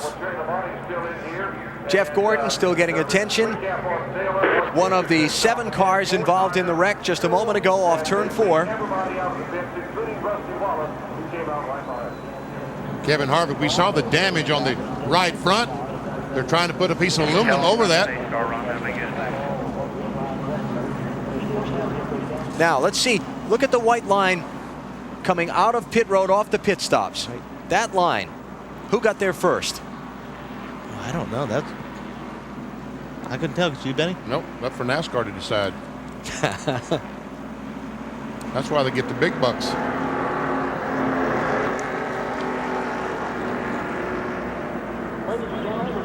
So Mike Wallace, for now, defending his position in front of Dale Earnhardt Jr. on the track, but Jr. trying to drop the hint that he thinks maybe he got out first. Seen this on many, well now. Yeah, he was just told. He was told by his team. I didn't hear NASCAR tell him. Yeah, here comes Mike back. I didn't hear NASCAR. But the big winners in all this are the orange car and the green car right there. Bobby Labonte in the green car and Tony Stewart in the orange machine. They have made their pit stop. They just changed 2 tires, but they have that track position they've been looking for all night long.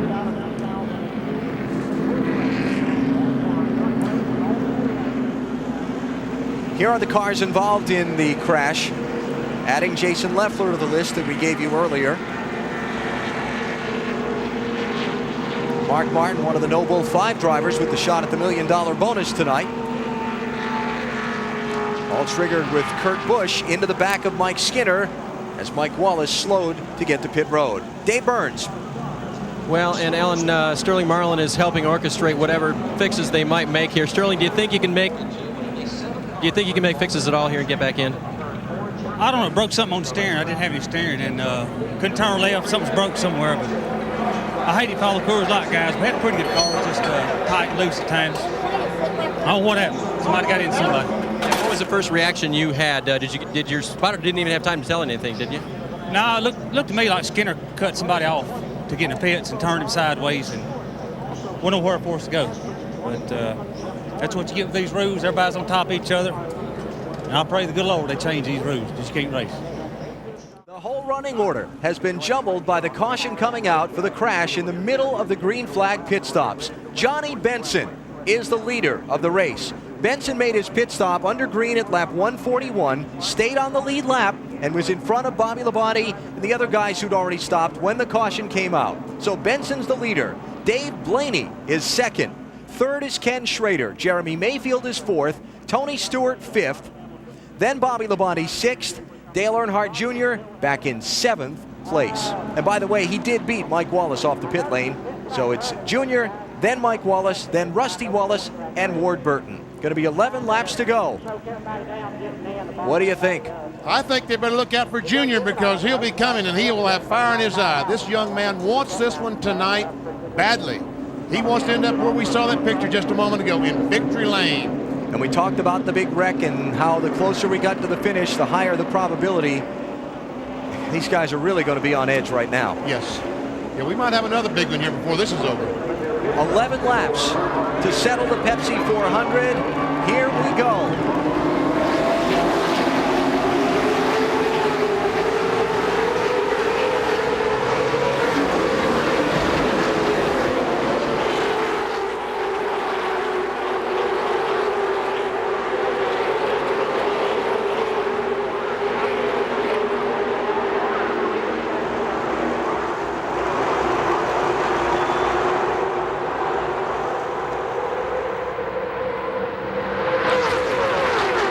Now's when you're making deals.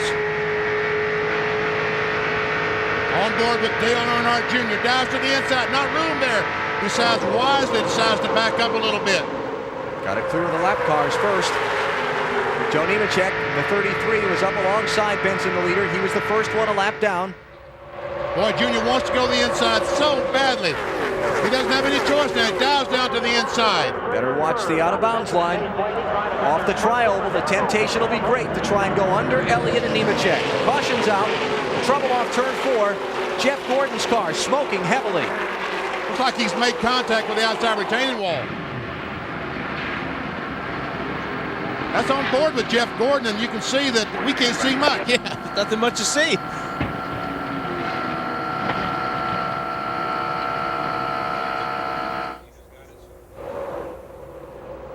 While they're racing back around toward the caution, they're being told, the drivers are by NASCAR, that they've already taken the caution. It was out when they got here the first time, so slow down. A huge, huge break for Dale Earnhardt Jr. Yes. Because on the restart, all the cars will line up single file. Those lap cars will go back to the 25th position where they're running on the racetrack. And now he can race these guys for the lead, and he's shown all night that he has a very fast race car. The problem is he going to run out of time? If you're new to NASCAR, there is a rule called the 10-lap rule. Once you get inside the final 10 laps of the race, if there's a restart, only the cars on the lead lap go to the front of the pack and line up in single file. So Joe Nemechek's role on that last restart won't be there the next restart. And that's a very important rule, and I'm glad to see it, especially on the restrictor plate races, because we've seen so many times the big crash, the other big crash happen on a restart getting towards the end of the race. All right, let's find out. Dale Earnhardt Jr. was 7th spot. I mean, he actually started 14th. Here's Jeff Gordon, and we see. I don't think he hit the wall, Benny. Doesn't look like it, does it? I think some damage from that earlier crash, maybe cut an oil line or something. I think he looks like he cut a tire. Matt Yoakum, what happened to Gordon? The guys jumped off the pit box. They were getting ready to head back to the garage, and Gordon said the car is still running, but it does not have a lot of oil pressure. Maybe it cut an oil line. Robbie Loomis told him to bring the car to pit road. We'll see what we can do. If possibly we can fix it. There are a few laps left. Possibly we can save some points out of this, Alan. The Pepsi 400 at Daytona draws down to a precious few final laps. 8 to go. We're under caution. It came out when something looks like an oil line came out from underneath Jeff Gordon's car. Johnny Benson is the leader. Benson got the lead by being on the racetrack when the caution came out, having already made a pit stop. Question is, did he get 2 tires, 4 tires? Dave Burns, what was it? Well, we'll ask James Ince. They are on strategy right now. James, when you came on under green on pit road, did you take on 2 or 4 tires? We took on right side tires, and that's not really a concern to us. This car's always done pretty good on 2 tires. About won 2 races last year here on 2 tires. So, you know, we'd rather be leading right now with 2 than be back in the back with 4. And you've been dumped to the rear before at the end of a race like this. How do you keep that from happening this time? Well, it's either going to, if it gets dumped to the rear, it's going to be backwards into the fence because they come by. They're going to have to hit it hard. All right, Johnny Benson wants to win. Let's go to Marty. Well, Daytona Uri Sr. is the crew chief for Dale Earnhardt Jr. You've led 111 laps tonight, but it seems like time might be running out. He's sitting back there with caution laps counting away. Yeah, this situations that nobody likes to see on a plate race because they'll be 5 wide when they come back, and there ain't no telling what's going to happen. Definitely, best man's probably not going to win this race. Ain't no telling what's going to happen. Do you think he will not win the race because he said on the radio, I think we can get past him? Well, we definitely got the car to pass him, and we're definitely going to give it a try. And that Budweiser Chevy will get there. We're going to get there. But this plate racing stuff, it's all with who's in front of you and who's behind you or whatever, so you don't have no control of your own destiny. If we can get there, we'll get there. If we can't, hey, we know who had the fastest car tonight. From cars behind him, he has been promised help, but he does not know if he's going to be able to get to the front in time. Oh, man, 6 laps to go when they throw the green flag. And passing on the restrictor plate racetracks is a tough thing to do. We've seen cars unable to pass him all night long, but we haven't seen how easily he can pass. Tell you what, too, you got 3 guys up there in the top 3 right now. 2 of them have not won a race. 1 hasn't won a race in a long time. I'd be making deals with each other, saying, guys, let's not let some of these guys that win every weekend win one of these races. Let's run together, run some laps, and last lap, every man for himself. All right, bottom line, can Dale Jr. win this race? Yes. You're thinking about it too long. You know, like Tony said, if they get 3-4 wide on the backstretch, anything can happen, and it will. Well, now he still has a shot. Let's talk about the desperation factor, okay? The first 2, Johnny Benson and Dave Blaney, have never won a Winston Cup race. Ken Schrader hasn't won the 3rd place car since 1991. Tony Stewart, running 5th, is one of the drivers eligible for the $1 million bonus. Got 5 very hungry men sitting up there right now. Yes. Plus Jeremy Mayfield, who's in there, and those guys all in front of Dale Jr. Behind Dale Jr. to help him draft, Mike Wallace, Bobby Labonte, Rusty Wallace, Ward Burton. I'm sure he'd love to see Michael Waltrip or Steve Park somewhere close to him, but Michael's back in 14th and Park is in 22nd. I don't think Dale needs anybody. Right, get all the gears. 7 laps left. Now it'll be 6 as they come to the start-finish line. Time to settle the Pepsi 400 at Daytona. Dale Earnhardt Jr. is 6th in line, and Benson leads on the restart. Once again, you can't pass on the inside till you get to that line. All right, it's free game. Let's go. Ward Burton quickly down to the inside to try and grab a spot. You see Jeff Gordon back on the racetrack. Earnhardt Jr. lagged back, trying to get him a run. He has that run, but Tony Stewart pulls up in front of him.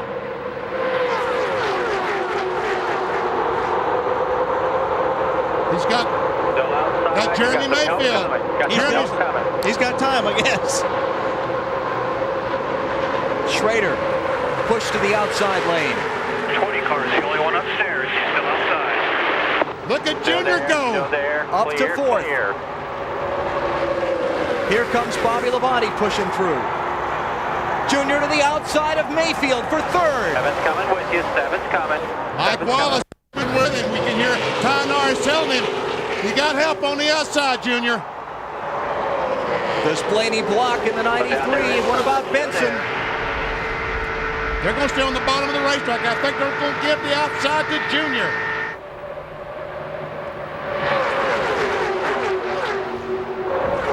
Jeff Gordon getting black flagged by NASCAR. Still there. Here's Dale Jr. to the outside of Dave Blaney for 2nd spot. Mayfield pushes him along in the draft. Still there. Still there. To the outside for the lead in turn 4. Dale Earnhardt Jr. rockets to the front at Daytona. Listen to the crowd. And look at this crowd behind him. Look at this race behind him.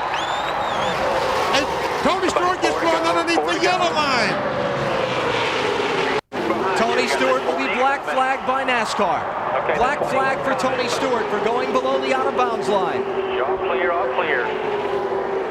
And Tony Stewart is in second spot with $1 million on the line. Okay, 20 is coming, but you're all clear, all clear. Here comes Bobby Labonte. He's got $1 million on the line as well. It's Michael Waltrip who's pushing him toward the front. And Labonte's underneath the yellow line on the backstretch. This thing's not over yet. Michael Waltrip trying to become the first man to sweep a season at Daytona since 1982. He's up to third. 18-15 behind you. 3 laps to go. Ward Burton dives low.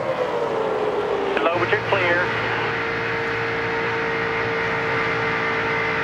I'll tell you one thing, if Junior was running 3/4 throttle, all that ended because he's running wide open right now. Ward Burton rocketing toward the front. Look at him on the outside. 2 wide behind you. Outside of Michael Waltrip for third. Here's Elliott Sadler up to fifth. Where'd he come from in the Wood Brothers car? Beats me.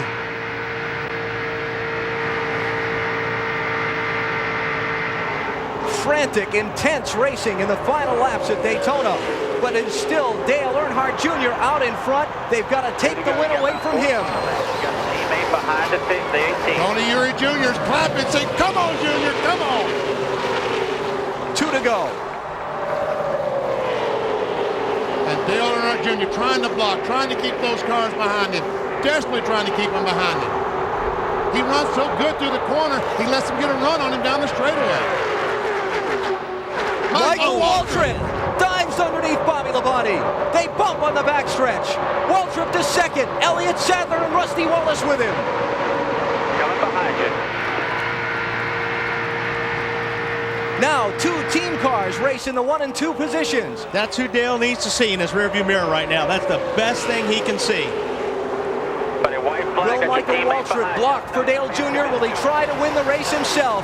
White flag is out. Final lap at Daytona. 180,000 on their feet, screaming wildly. 2.5 miles to go. Just exactly the opposite of the Daytona 500. It was 15 and 8. Elliott Sadler is trying to keep Bobby Labonte behind. He can't do it. But he does move down in front of Rusty Wallace on that fast line. All clear, all clear. Bobby Labonte looking for some help, trying to get up there. His teammate Tony Stewart has never answered the black flag. And they're 4 wide back between the Wallace boys. Here they come, turn 4, final lap of the Pepsi 400. Michael Waltrip in second, but it's going to be Dale Earnhardt Jr. using lessons learned from his father to go from 6th to 1st and score the victory in the Pepsi 400. That's unbelievable. Yes! That band behind you did it for you. You guys celebrate. You love you, band. You did it. That was beautiful. Very, very nice. Junior, you're happy. All right. Look at that smile. Wow. I don't think there's anybody here that didn't want to see that. Sentimental favorite, emotional favorite. Earlier in the broadcast, we talk among ourselves. Some of the moves he made on the track today looked like his father behind the wheel. I am speechless.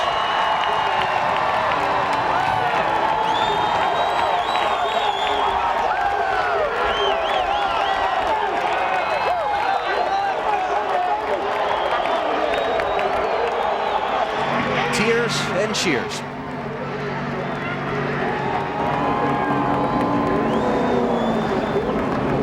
Pretty cool.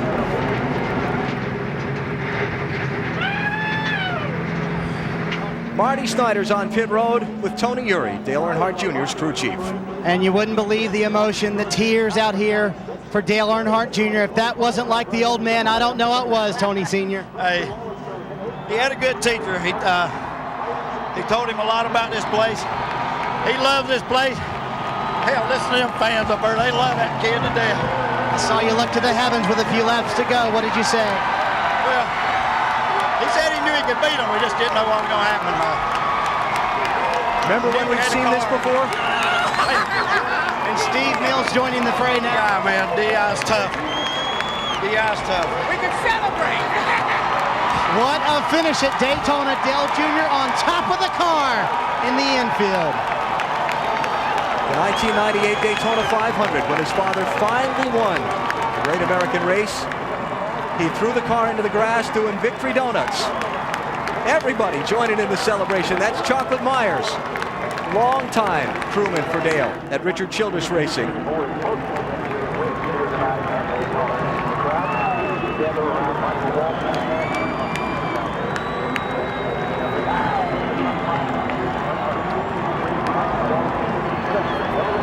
Sixth to first in the final 6 laps. All right, Mikey, you celebrate too. You never got to celebrate your win in February. You celebrate now. Man, that's just so cool. Storybook ending. Oh, this is great.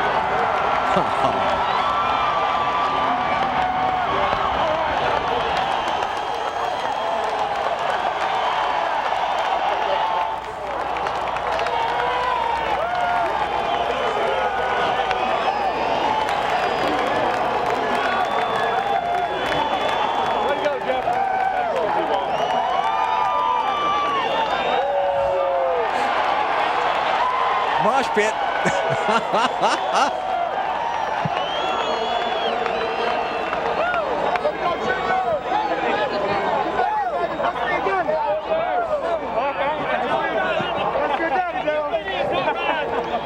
Tony Uri and Dale Jr. getting together. Now he's going to get it back over to victory lane. Let me tell you something, guys. He went to exactly the right place. Yes, exactly the right place. I don't know how he knew to do that, but that's where he needed to go. And that poor NASCAR official is responsible for that car to make sure it gets through tech inspection cleanly. There had to be about 300 people around it down there on the grass.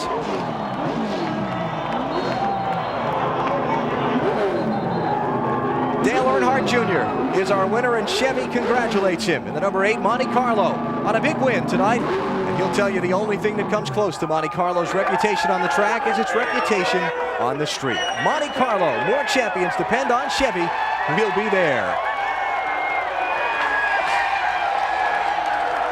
To victory lane and Bill Weber.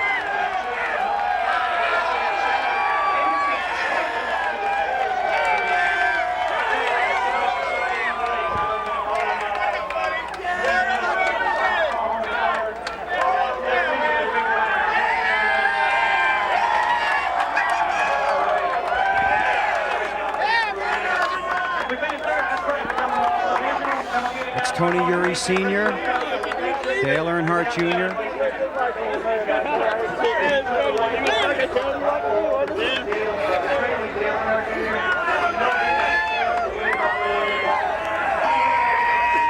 These friends of yours? Man, I just don't know what to say. I'm wore out. I can't think. I guess I gotta thank my buddy Tony, my crew chief, for hanging in there with me. All my friends, all the guys on the crew, Budweiser, Remington. I got to talk all night. How did you get to the front after the restart? I had a great car. It was all car, 100%. I just holding on. Yeah. You've learned a few things through the years, though, haven't you, from certain people? Yeah. He was with me tonight. I don't know how I did it, but he was there, and Michael helped me. I guess we're even now. You told Marty Snyder, Dale, you felt lonely on Father's Day, and there were times that you wanted to cry, but you couldn't. Did you cry tonight? I'll be crying sooner or later. I don't know. I feel so good right now. I'm wore out there. You know when your dad got his first win at Daytona? His first Winston Cup points win came 11 years ago today, July 7th, 1990. So special. I dedicate this win to him. I mean, there ain't nobody else that I could dedicate it to that it would mean more to me. I want to say hey to Teresa back home. I hope she's loving this because we sure are. Thank you. Congratulations. Thank you. Dale Earnhardt Jr. Now here comes Steve Park, his teammate who won at Rockingham after we lost Dale Earnhardt here. So the celebration here continues. Let's go to Matt. And back in February, it was Michael Waltrip pushed to victory lane by Dale Earnhardt Jr. Did you pay back that favor tonight? Was that the game plan, Michael? I just wanted Dale Jr. to win so bad, and I wanted to be a part of it. I didn't want to finish 10th or 12th. And the Napa Auto Parts Spirit of America hot rod was running, and it was really fast. But I was committed to Dale Jr., just like he was to me in February. And I'll tell you when I really learned a lesson, when I was running third, protecting Dale Jr. and Rusty. And that's what Dale was doing in February. That's a handful. They were all over me, but I stayed committed. I wasn't about to bail out on them. And Dale Jr. called me on Monday morning after Daytona 500, and he said, "I'm there for you, brother." And he was. And I just wanted to be part of it with him.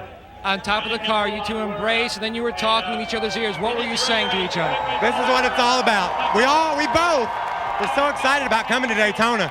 This place is a part of our lives, more so than any other place in the world. We weren't more emotional than normal. We were just normal as we can be since we lost our friend. But we were excited about racing, and then to have it end like that, it was cool being on top of the car with Dale Jr., but he's young and they butt heads. I think I'm going to have a headache. Then he dove off the car, and I think I weigh more than everybody on my team, so I didn't want to hurt them or me.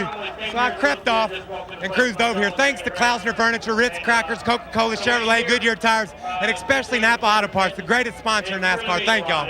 A special night, a special victory for Dale Earnhardt Incorporated. Alan?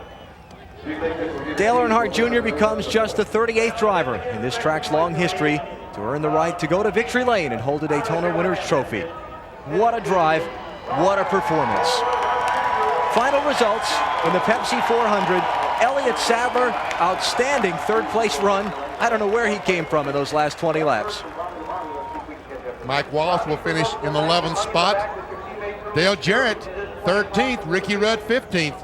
Gained a lot of points on the points leader, Jeff Gordon, tonight. And let me just mention that Tony Stewart, I told you he never answered the black flag. While he's listed in 6th at the moment, he is under penalty, and NASCAR hasn't determined where his final finishing position is yet.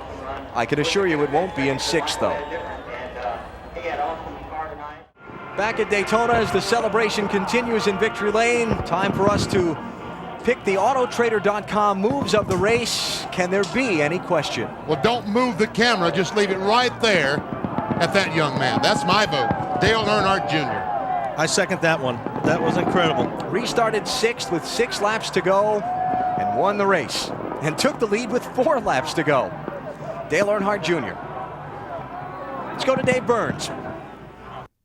Bobby Labonte has been standing down here, television producing, chatting with crew chief Jimmy Makar. You're really loose. Are you relieved this is over?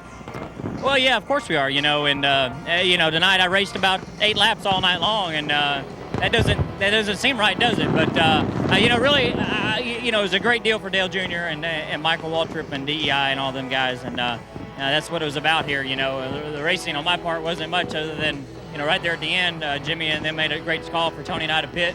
They had that caution, which, anything could happen, and we got track position there, and that's what you needed, because you can't hardly pass sometimes, and you can get boxed in. And with that restart, I was running third there, or running up front, and running second to Junior, and Michael Waltrip got by me. He had a really fast race car, so I slid back to 5th, which is a better night. Probably should have been tonight, so can't complain too much other than what did I do, Well, the Pontiacs tonight sure weren't bad race cars. They were just playing good strategy till the end. Marty?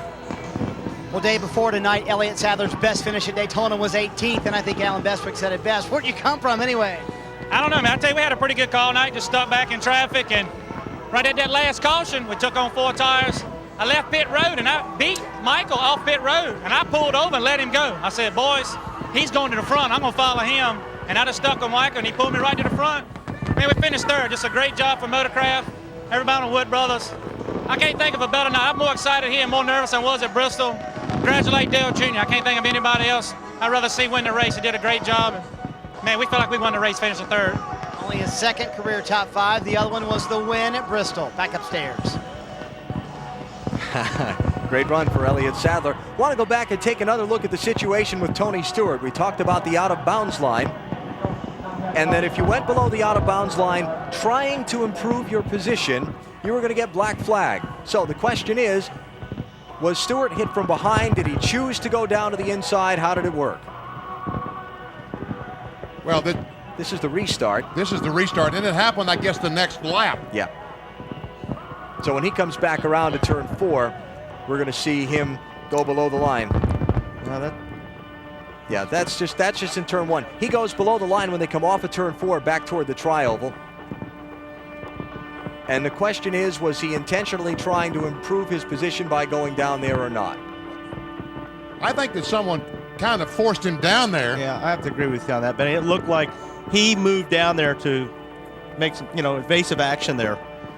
See, there we see Dale Jr. going by Tony Stewart, and here's Mike Wallace on the inside. Tony's going to cut low here.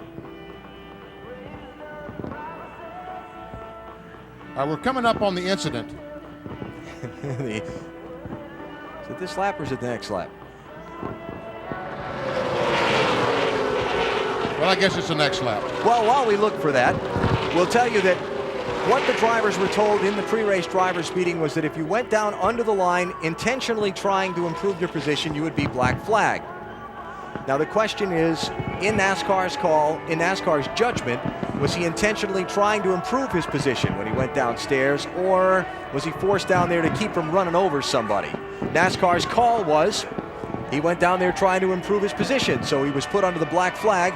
We'll straighten it out after the break. Back at Daytona, where the Pepsi 400 spectators are enjoying a fireworks show on Independence Weekend. Had a little fireworks at the finish of this one, too. Involving Tony Stewart. We have found the incident in question now, and we show it to you. This is coming off of turn 4 into the tri-oval, and he's racing Johnny Benson in the 10 car. Looks like he just gets a really good run on the 10 car. Starts to cut underneath him. 10 car comes down a little bit. Man, that's a tough call, Benny. It is a tough call, but Tony Stewart clearly was underneath the yellow line. Now, the decision that you've got to make is, did Johnny Benson force him down there, or did he go down there of his own free will? Yeah, he forced that angle. He sure drove him down there. Benson kind of ran him down there, and Tony Stewart did not back off the gas. He gets down below the yellow line. NASCAR black flags him. That's Greg Zipadelli, Tony Stewart's crew chief. The man in the middle is Gary Nelson, the Winston Cup Series director, and the man with his back to you is the team owner, Joe Gibbs. To me, it looked like if Tony would have got out of the gas there, it would have been a wreck. So avoid getting down there. Joe's argued with his share of referees in the course of his time. He's got his hands full there. Matt Yoakum has more. Matt? Well, the fireworks do continue down here, Alan. I spoke to Greg Zipadelli, Tony's crew chief, right before Gary Nelson from NASCAR walked up. He said, we know he was forced down there by the 10. We saw it on the video the first time. That's what Tony also told us. But we have to get our point across to NASCAR. We are hoping that we can get some video to show Gary Nelson. And just then, Gary Nelson walked up. The coach, Joe Gibbs, is also pleading the case for the 20 team.